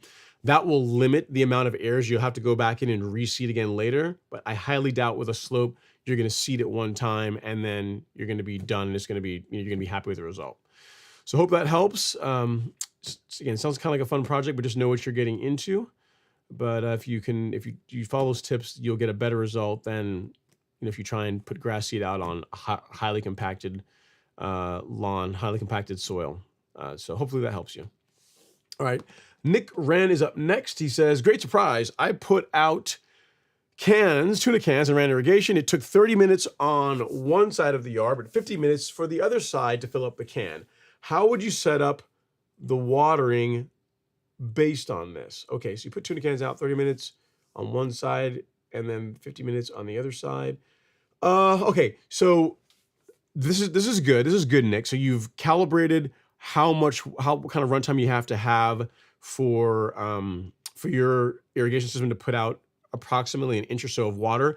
How, like, your lawn, will it hold an inch of water at a, in one go? In other words, when you ran the irrigation for 30 minutes on the one side, did all that water stay on the lawn, or did you have a bunch of it running off? Because if it stayed on the lawn, then you call it good. I mean, I'd say you can run. I don't know that I would do all of your irrigation all in one go. What I might do is in the summertime run like a 17-minute cycle on a Monday and another 17-minute cycle on a Friday. Like, that would be good for the 30-minute section. And then for the 50-minute area, again, assuming that the lawn will hold almost an hour, irrigation running for almost an hour on it without runoff, because that's the big thing, right? There's a couple things you're working against, or a couple things you have to keep in mind. You have to consider how long it takes your irrigation system to put out the amount of water you want, which is good. You've already figured that out. But then the second consideration is what is like the topology, like how is the will the land actually hold that much water? Or after running, say, irrigation on the 50-minute section for, say, 20 minutes, the rest of it is kind of just running off into the street and you're just wasting a bunch of water. So again, if we're saying it's a perfect world where it's a perfect lawn where it will hold 50 minutes of water, then I would do the same thing. I would take, I'd go up a little bit. So instead of doing 50 minutes all in one go once per week, I would do 27, 28 minutes on a Monday and 27, 28 minutes or so on a Friday. Okay, so you're watering a little bit more than an inch, but that's also taking into account that you're not putting it all at one time, evaporation, all this type of stuff. And that's a good starting point. And you can adjust up and down as need be from there based on how the grass is looking. But again, these run times are all assuming that the lawn will hold that much water, because, like, for example, my slope will not hold 30 minutes of water. Like, it'll hold like about 8 to 10, and then it just starts all running off into the street. So keep that in mind whenever you figure out your program, and hopefully that works well for you. Good job, though. Good job going out and doing the work to calibrate your irrigation system. So that's good. Most people don't ever do that, and you will be better for it. And then what you probably found is it takes a lot longer. Like, it has to run for longer than you think, right, to put out the amount of water that you're after, which is kind of a good thing to discover. Okay, and next up is I'm the ultimate. Hashtag says, is spraying any other spoon-fed fert okay right after mowing? I kind of answered this question already, the ultimate hashtag. That would be like my second option for doing it. What I would do personally is spray on an off day. So say you're mowing every other day. On the day that you're not mowing is when I would spray the lawn. That's what I do on my lawn. It's up to you. The worst scenario would be to spray, say, at 8 in the morning and then go out and mow the lawn at like 10 in the morning. And that I would not do. So the next thing would be, mow and then spray. The most optimal option, my opinion, is spray on an off day. So if you mow today, spray the following day, and then you can resume your mowing, the day or two after that. Okay. Next up is Andre Taylor. Is the juice worth the squeeze when applying PGR and liquid fert every 2 weeks versus on the 1st and the 15th? Yeah, it's up to you. It's like 6 half a dozen. I mean, you do an additional app, it does get kind of staggered by going that way, but for me, it's just easier to remember to just do it every 2 weeks. You can do it every 2 weeks. You can do it on the 1st and the 15th. The reason why the every 2 weeks is easier for some people versus the 1st and the 15th is the 1st and the 15th will have you spraying in the middle of the week sometimes. And for some folks, the only time they have to really, get the sprayer out and do all this kind of work on their lawn is on the weekends. So if you go every 2 weeks, you can say every other Saturday or every other Sunday, I'm spraying, the products on the lawn versus having to, spray on a Saturday. The next time, like 15 days later, you're spraying on like a Tuesday. And I mean, that's fine, but every 2 weeks, I used to say the 1st and the 15th, but I'm saying every 2 weeks now because a lot of people have asked this question in reverse, saying, it's kind of a pain, doing it on the 15th or 15 days later, because sometimes it's in the middle of the week and I can't really get off. I'm like, you know what? Every 2 weeks, whatever day you pick that's ideal for you, just 2 weeks after that. And that is a result. That produces a good result. We're talking about 1 day, Andre, so 15 versus 14 days. So It's completely up to you, but for most people, every 2 weeks is easier. All right. All right. Next up is Austin T. Says, can you help me understand what separates brands like John Deere and like say Toro from brands like Rolex? About $13,000. I understand QC is part of it, but isn't anything with a reel against a bed knife basically the same universally? Yes and no. Yes and no. I've had a True Cut. It's just story time, right? We'll go on side quest. So I've had a True Cut. I have a Revolution 26. I have an Owlet, and I have a Toro Greensmaster. Of those mowers that I've owned, the Greensmaster by far is the best cutting mower. The way the mower is balanced is better than the other mowers. The wheelbase, like the way it's set up from Toro, like you'll notice that the distance between the drum, where the drum rides on the turf, and where the reel rides on the turf, where the front roller rides on the turf, tends to be a bit closer together than what you will find on some of the other mowers that you mentioned. Why this is important is if you're going over like crests or mowing on even areas, the mower is less likely to kind of high center or cut like the crest of a little hump unevenly versus if you had a longer wheelbase. So the small things like that. The handlebars being floating is a big thing. Like you don't even realize how much your hands or how much the mower moves around in your hands until you use a mower that has that feature. So when I'm talking about is with the all the other mowers other than the Greensmaster, right? I don't have a Toro, but I imagine I don't have a John Deere, but I imagine they're very much the same way. The handlebars are hard mounted to the frame. So any inputs that you put in the handlebars as it's moving, or say you're going over turf and it's uneven and the entire mower moves to include the handlebars, if your hands are like pushing against that or providing resistance, that all translates into a slightly less ideal cut. Whereas with the Greensmaster, because the handlebars can float sort of, like, I mean, they've got, I don't know, maybe 2 inches, 2.5, 3 inches or so of movement. The cutting head, as it's running on the surface, is slightly decoupled from you holding it. So the mower can kind of ride the surface like just perfectly. Whatever little bumps or humps or whatever there are on the surface, the mower can kind of ride that on its own without really your hands putting any input into it. All these little small things, the balance of the mower, the way the wheelbase is set up, the way the bed knife is set up, like the way they do the reel, the bed knives, and the type of bed knives they offer, because there's more bed knife options depending on the height of cut. Like you can tune the type of bed knife to the height of cut that you're planning to run the mower at, also with the kind of reel you're planning to run it with. So there's all these different options you can tweak to really set the mower up exactly the way you want it. All those different small things, like any one of them in themselves isn't a huge deal, but when you put them all together, you get a piece of equipment that just cuts better than like mowers that cost $3,000, $4,000. So the reason they cost that much money for a reason. Also, they're also built like tanks. Like if my Greensmaster still feels as solid the day I first got it. I mean, those mowers are designed to run for hours and hours every day on the golf course and not need a whole lot of maintenance.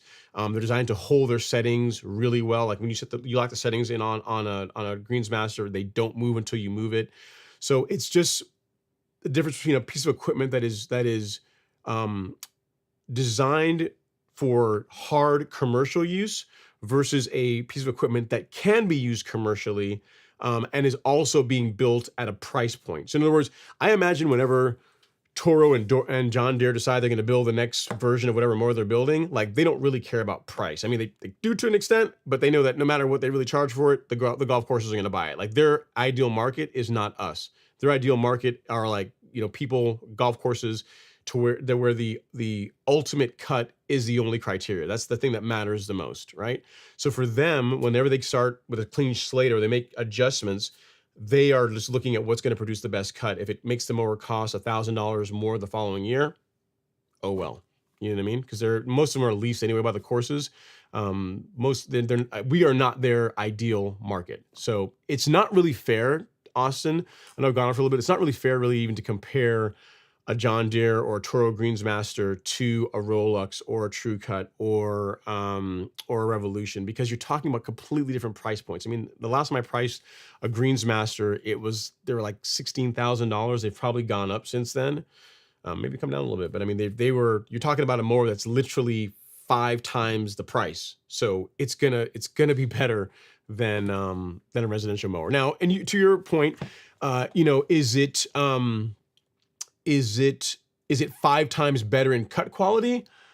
No, it isn't cut 5 times better than, like, my Greensmaster doesn't cut 5 times better than my Owlet or the Revolution. It does not, but it does cut better. And especially when you're going over like the front lawn, going over like slopes or uneven areas, it just does a better job than the other options.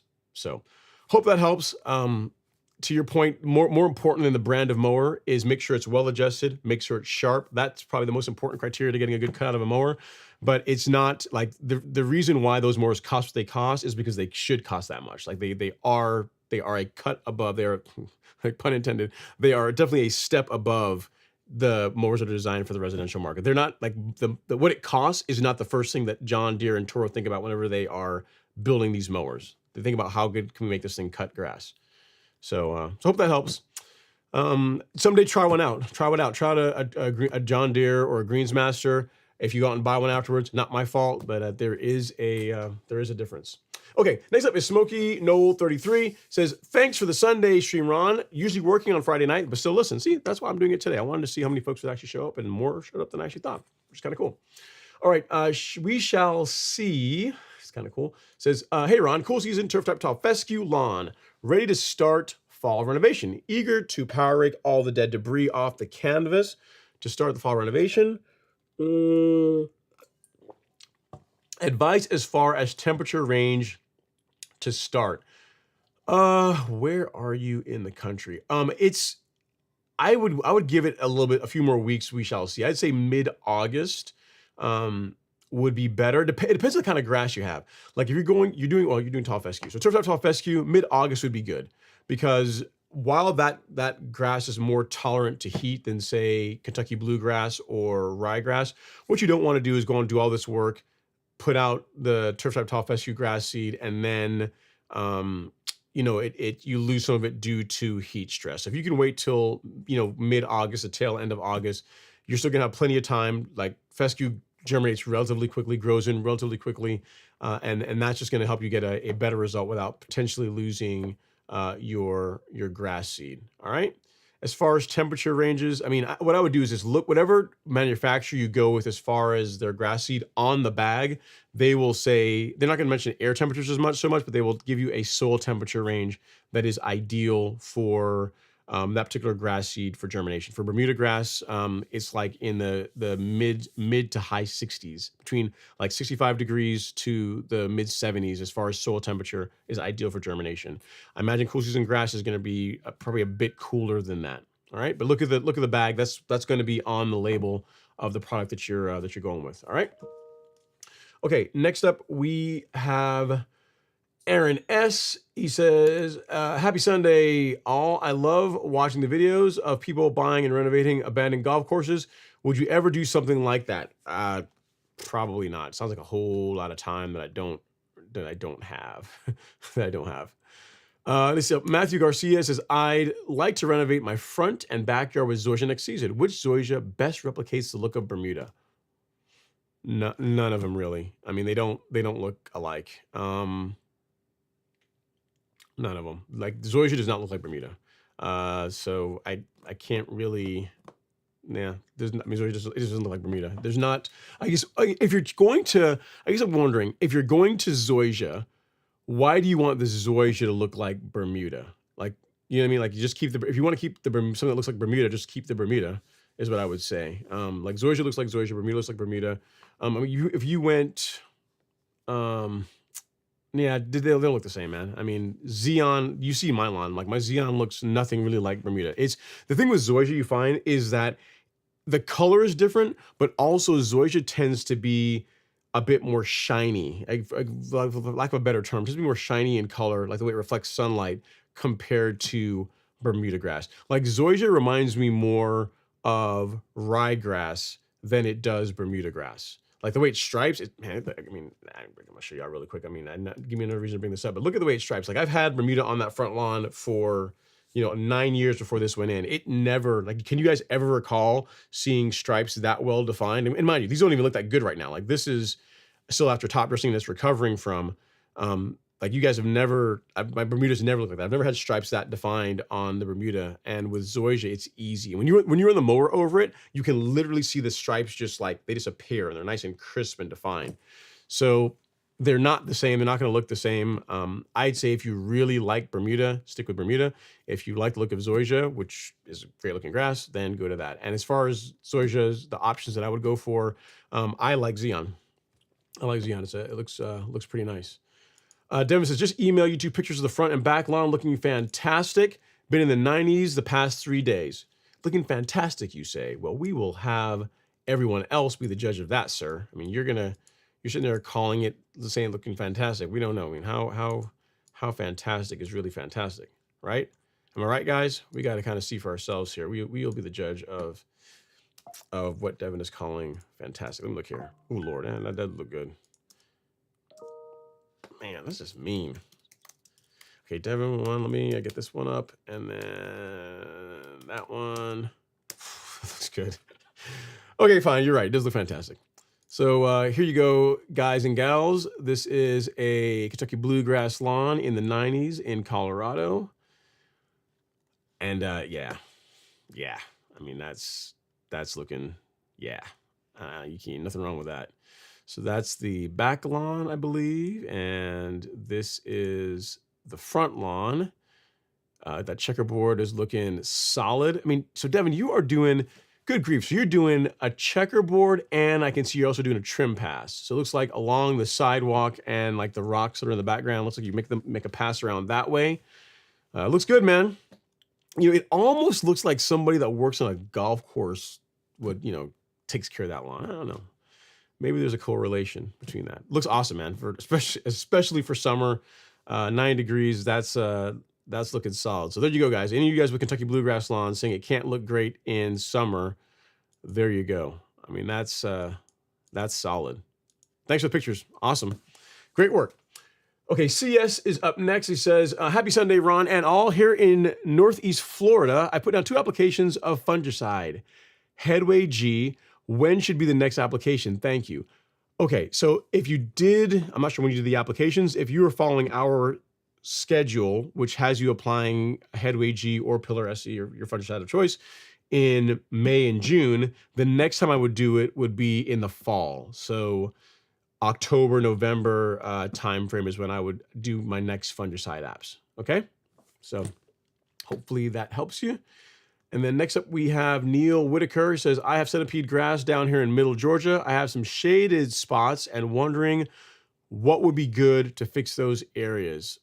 Less shade, like more sunlight. I mean, any grass that you put in there is going to struggle. Like Bermuda's not going to do well there. St. Augustine, I mean, they call it the shade grass to the south, but I mean, St. Augustine looks really different to Centipede. You probably don't want St. Augustine in your lawn.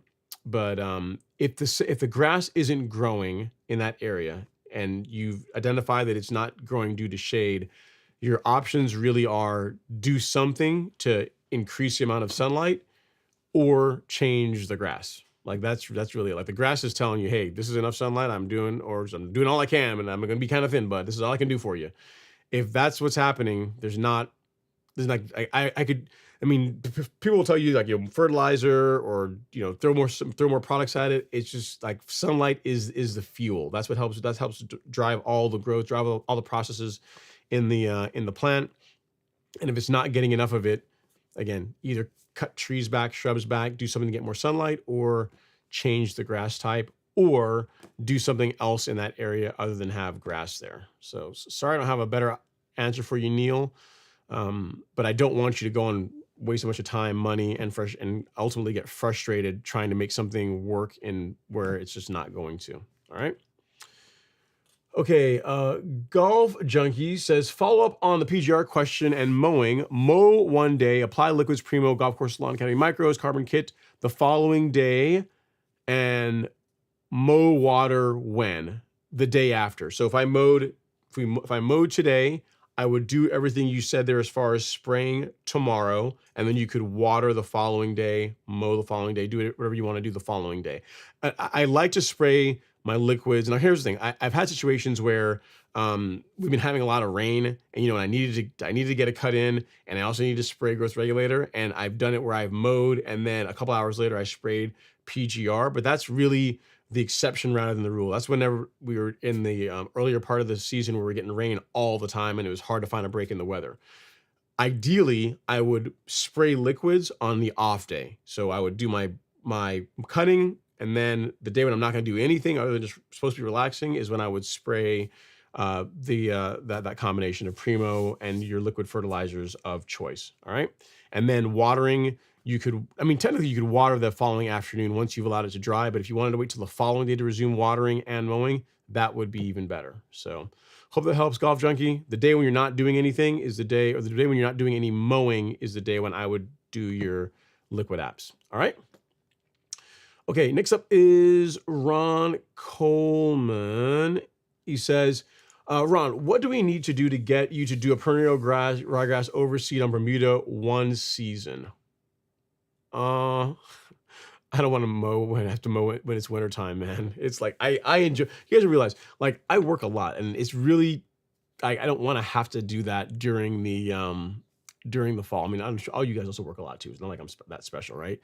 But I do enjoy the downtime. I enjoy the downtime, and I also don't want to really do anything that's going to set the Bermuda back from waking up in spring. Like whenever you overseed Bermuda with ryegrass, it does not come out of dormancy as well as if you did not do that. So I don't like really cold weather, and I don't like having to mow in the wintertime.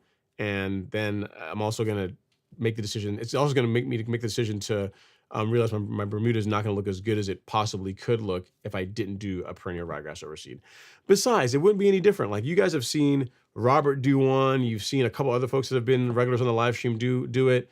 And that's how mine would look. It looked just like that. So we can all just live kind of like vicariously through Robert and the other folks that have done ryegrass overseas. Look, I did Zoysia, and that's something, right? You guys probably thought I would never do a Zoysia renovation. And look, it's done. I got Zoysia in the front lawn. So it's baby steps. That's progress, right? Y'all want me to do ryegrass overseas too? I don't know. It's not like a lot of work. All right. Nick says, always appreciate the feedback. You are very welcome. Let's see. It says, Matthew Kim says, Ron, my man, I have tree saplings in my lawn. Can I use Fungicide 2 only to control the tree saplings? I don't know. I don't know what Fungicide 2 is going to do against tree saplings, Matthew. I'm not sure about that. If you can't pull them, maybe spot spray with glyphosate. Because here's what I'm thinking. Like Fungicide 2, like fescue tolerates it pretty well. But I'm trying to think of what kind of grass you have in your lawn that you'd spray, like you'd spray the saplings and also spray the grass where you're not going to get some discoloration. Zoysia, depending on the rates, it can be okay, but really, unless it's a fescue lawn, you are going to have some discoloration. So why not use something less expensive like glyphosate? Just spot spray the saplings and take care of them that way. So I don't know if Fungicide 2 is going to control it. I think it would obviously I imagine it would depend on what kind of tree it is, what kind of sapling it is. But in addition to just taking care of the sapling, I would worry about the grass surrounding the area. Any potential damage to that, because unless you got fescue or Zoysia and you're spraying at lower rates, you are gonna potentially get some discoloration. So I would for that reason, I might just spot spray them with glyphosate. Pull them or spot spray with glyphosate. That's what I would say. All right, Matthew, sorry I don't have a better answer for you, but hopefully that helps. Okay, next up we have Michael Kuhn. He says, happy Sunday, Ron. Is it Thursday already? No, not quite Thursday. It's Sunday. And he says, hey, what kind of cut do you got going for the new Zoysia? The same as the rest of the lawn, 3/4 of an inch, 0.75 inches is where it's at. Next year, I'm going to play with running the lawn at 5/8. We'll see how long I can get away with it. And I'll do the same thing with the Zoysia. So you guys can see for yourself how Zoysia looks at 5/8 versus 3/4 of an inch. it'll probably be just fine. Have to mow it more often, but it will look nice. Will look nice. He says the lawn care nut has his really high, so wondering how low you're going in comparison. Yeah, so mine is so Alan uses a I'm not sure if he has a real mower.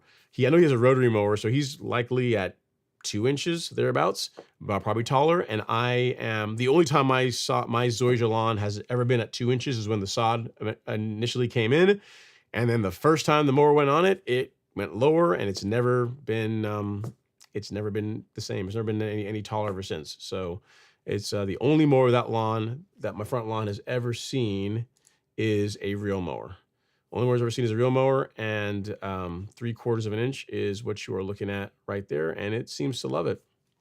Seems to do just fine. I mean, you can cut Zoysia over a broad range. I like most warm season grasses, or not most, but let's say Bermuda and Zoysia, in my opinion, do better at lower cutting heights.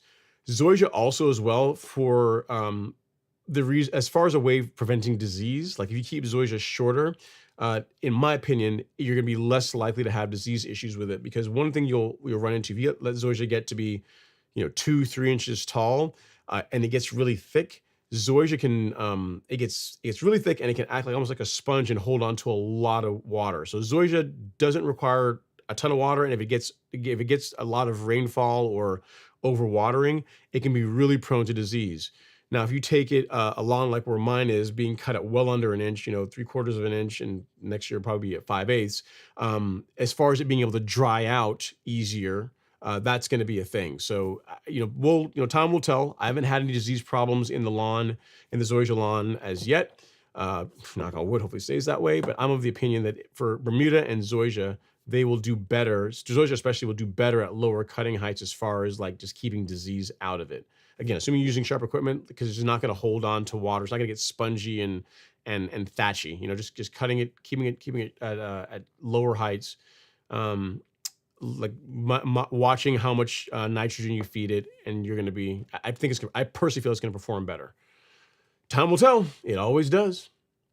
All right. Next up is Matthew Garcia. He says the reasoning for the Zoysia swap is my shaded areas. I have Bermuda in the back and St. Augustine in the front. The Bermuda could be doing better, and the St. Augustine is sensitive. Okay, so you want the Zoysia for the areas that are shaded, and that's why you're asking about. So when you say a Zoysia swap, are you going to get rid of the St. Augustine and go to Zoysia, the Bermuda and go to Zoysia, or are you looking to have like all three grasses? I'm not clear on what it is that you are after. I'll say this: if the Bermuda is not doing well, it's growing, but it's a bit thin. Zoysia does require less sunlight than Bermuda, but it still requires sunlight to do well. So if you're telling me you have an area where you're getting like 4 hours of sunlight, like Zoysia is not a magical grass that it's going to, thrive and do as well as it do super well with really low sunlight levels. So I'm not sure exactly what you're asking, Matthew. I'll put it to you this way: Zoysia is going to do better than Bermuda in areas with less sunlight, but it still needs sunlight, and all things being equal, the more sunlight it gets, the better it's going to look. So take that into consideration for your decision-making process as far as what you're going to renovate and cut out and keep and all that jazz, okay? Okay, next up is Michael Kuhn. He says, was the Bermuda grass already established in your property when you moved in? If it wasn't, did you use sod or grass seed? It was. So this was like, so no, when I moved in, like this, I'm the first person to live in this house. Like, and when it was built, like I saw the sod going in. What was funny is like, whenever you get a house, whenever you get sod put into on most builders, they only spec, or they only allocate so much sod, like 20 or 30 feet away from the house is what they will sod. And the rest, you're kind of on your own. So like, well, we're only going to sod 20 feet away from the house or 30 feet away from the house. If you want the rest of it, you can have to have someone else do it. I said, or I could just pay you guys to just do the rest of it. So it'll all match, which is kind of craziness. So yeah, the long short of it is it was sodded. My entire lawn was sodded. I was here when it happened, and it looked a lot uglier then than it does now. So no, it was not established by grass seed. All right, next up is Jeremy. He says, I'm in Auburn, Alabama. Can I verticut a few sections of my Xeon Zoysia this week? I mow at 2 inches and I'm all thick and green aside from a few spots that I'm willing to just dig out and plant plugs. Yeah, sure. You absolutely can. Just, I mean, don't be too aggressive, Jeremy. Just remember, anything you do to Zoysia is going to take longer to recover compared to a grass like Bermuda. So if you're going to be sensible with your verticutting, you're not going to be too aggressive. I don't see any reason why that should be a problem. I mean, you're in Alabama, so it's you're even further south than I am, and we still got plenty of season left for the lawn to recover from it. So yes, I see no issue with you going after verticutting your Zoysia. Just be reasonable in how you go about it. All right. So hopefully that helps. And then next up is Michael Kuhn. You always suggest sod over overseed. Besides hero to zero, you always say, are there benefits to sod over overseeding? Yes, the options, the grass types you have. So the pretty much all Bermuda types, I mean, the marketing for Arden 15, they used to call it a hybrid from grass seed, but pretty much all Bermuda grasses that are grown from seed are improved common Bermudas, meaning that's going to be a thicker blade. The color that's kind of debate of whether the color is lighter or darker. In general, most common Bermuda tends to be a bit lighter in color than the hybrids. So the thing with going with sod is Tahoma 31, Tiff Tough, 419, Celebration are only available as sod. They're not available as grass seed. So you're able to get a finer leaf Bermuda grass. You tend to get grasses that have better cold tolerance, better drought tolerance. The appearance, the color, depending on what your preference is better than what you can get in a lot of the seeded options. So the only real negative, and I don't personally really think it's a negative because I don't think people truly can count the full cost of doing it, is the price. And most people look at like a pallet of sod, which cover 500 or so square feet, and they say that's going to be the cost of that is going to be $300 to $400 or so. And they look at a bag of grass seed, and they say, well, this bag of grass seed, if you're using good Bermuda grass seed, it'll still be expensive, still be a couple $100. But you say, well, this will cover like 10,000 square feet, so this is a much better deal, right? But you're not factoring in that it's not going to all grow in evenly. It takes a ton of water for it to actually grow in. Bermuda grass seed germinates slower than sod, because literally with sod you have like bare dirt, and then the sod goes in and you got grass, you got a lawn. You go like from no lawn to lawn. So there's nothing, I mean, if you want to go grass seed, you can. I'm just trying to help you realize that a lot of the reasons why people want to go the grass seed route, they're not saving as much time and or money as they think they are. That's why I tend to lean towards sod. And you can also get arguably better options for grass in sodded forms, at least when it comes to Bermuda. Okay. Cool season grass. Yeah. Cool season grass seed. Sure. Because a lot of times those are different blends, and that's, grass seed for cool season lawns. That is the way that a lot of them are established. And since overseeding in the spring to recover from winter damage, or in the fall to recover from summer damage is a thing, grass seed is fine. And in general, outside of Kentucky bluegrass, cool season grasses tend to germinate faster and establish faster than, say, Bermuda grass from grass seed, and certainly faster than, let's say, Zoysia from grass seed. So what a lot of the advice I'm giving as far as sod versus seed really applies to warm season grass. Okay. So hopefully that helps, Michael. But again, it's your world. I just live in it, man. You can go either way you want as far as, sod or grass seed, whatever your heart's content is. Just know what you're getting into whenever you decide to choose a way of establishing your lawn. All right. Off-Road NV says, happy Sunday. Once you go real mower, you just can't go back. That is true. That is true.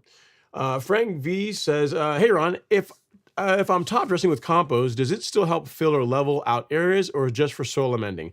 I got areas that needed to be leveled and hope compost can help some. Sand next season for sure. Yeah, so compost will help with leveling out some low areas. It's just not going to hold as long. So whereas if you top dress a lawn with sand, there's a couple of benefits. One, sand doesn't really break down like compost does. That's thing one.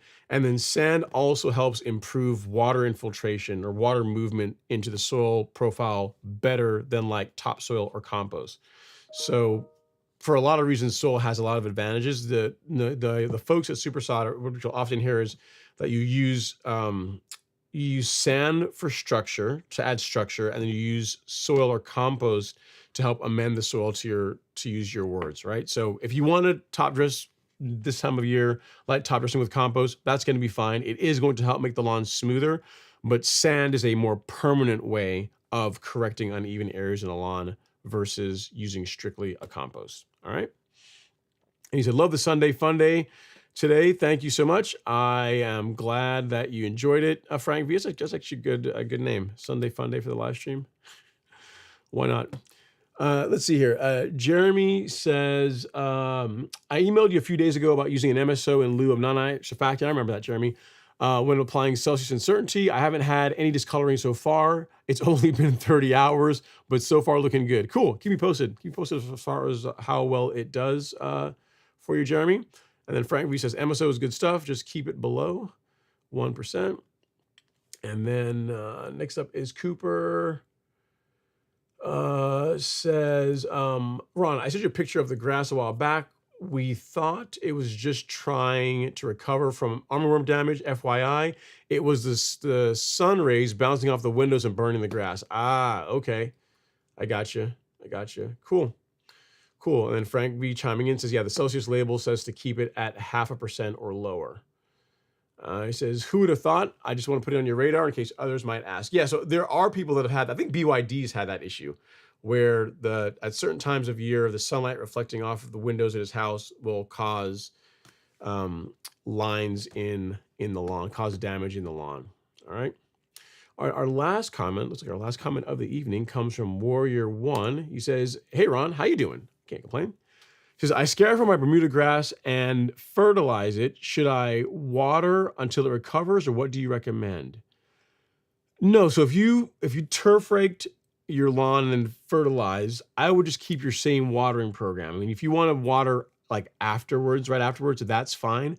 But then I wouldn't go and change the watering schedule outside of that. So if it's the first time you verticutted or turf raked it or scarified it, and maybe you went a bit more aggressive than you should have, then yeah, putting some water on it will help with recovery, but I wouldn't get out there and start watering every day because that's just going to lead to problems. So for the most part, watering right after you're done, sure. But then just go right back to the watering schedule that you normally have for the lawn is what I would tell you to do. All right.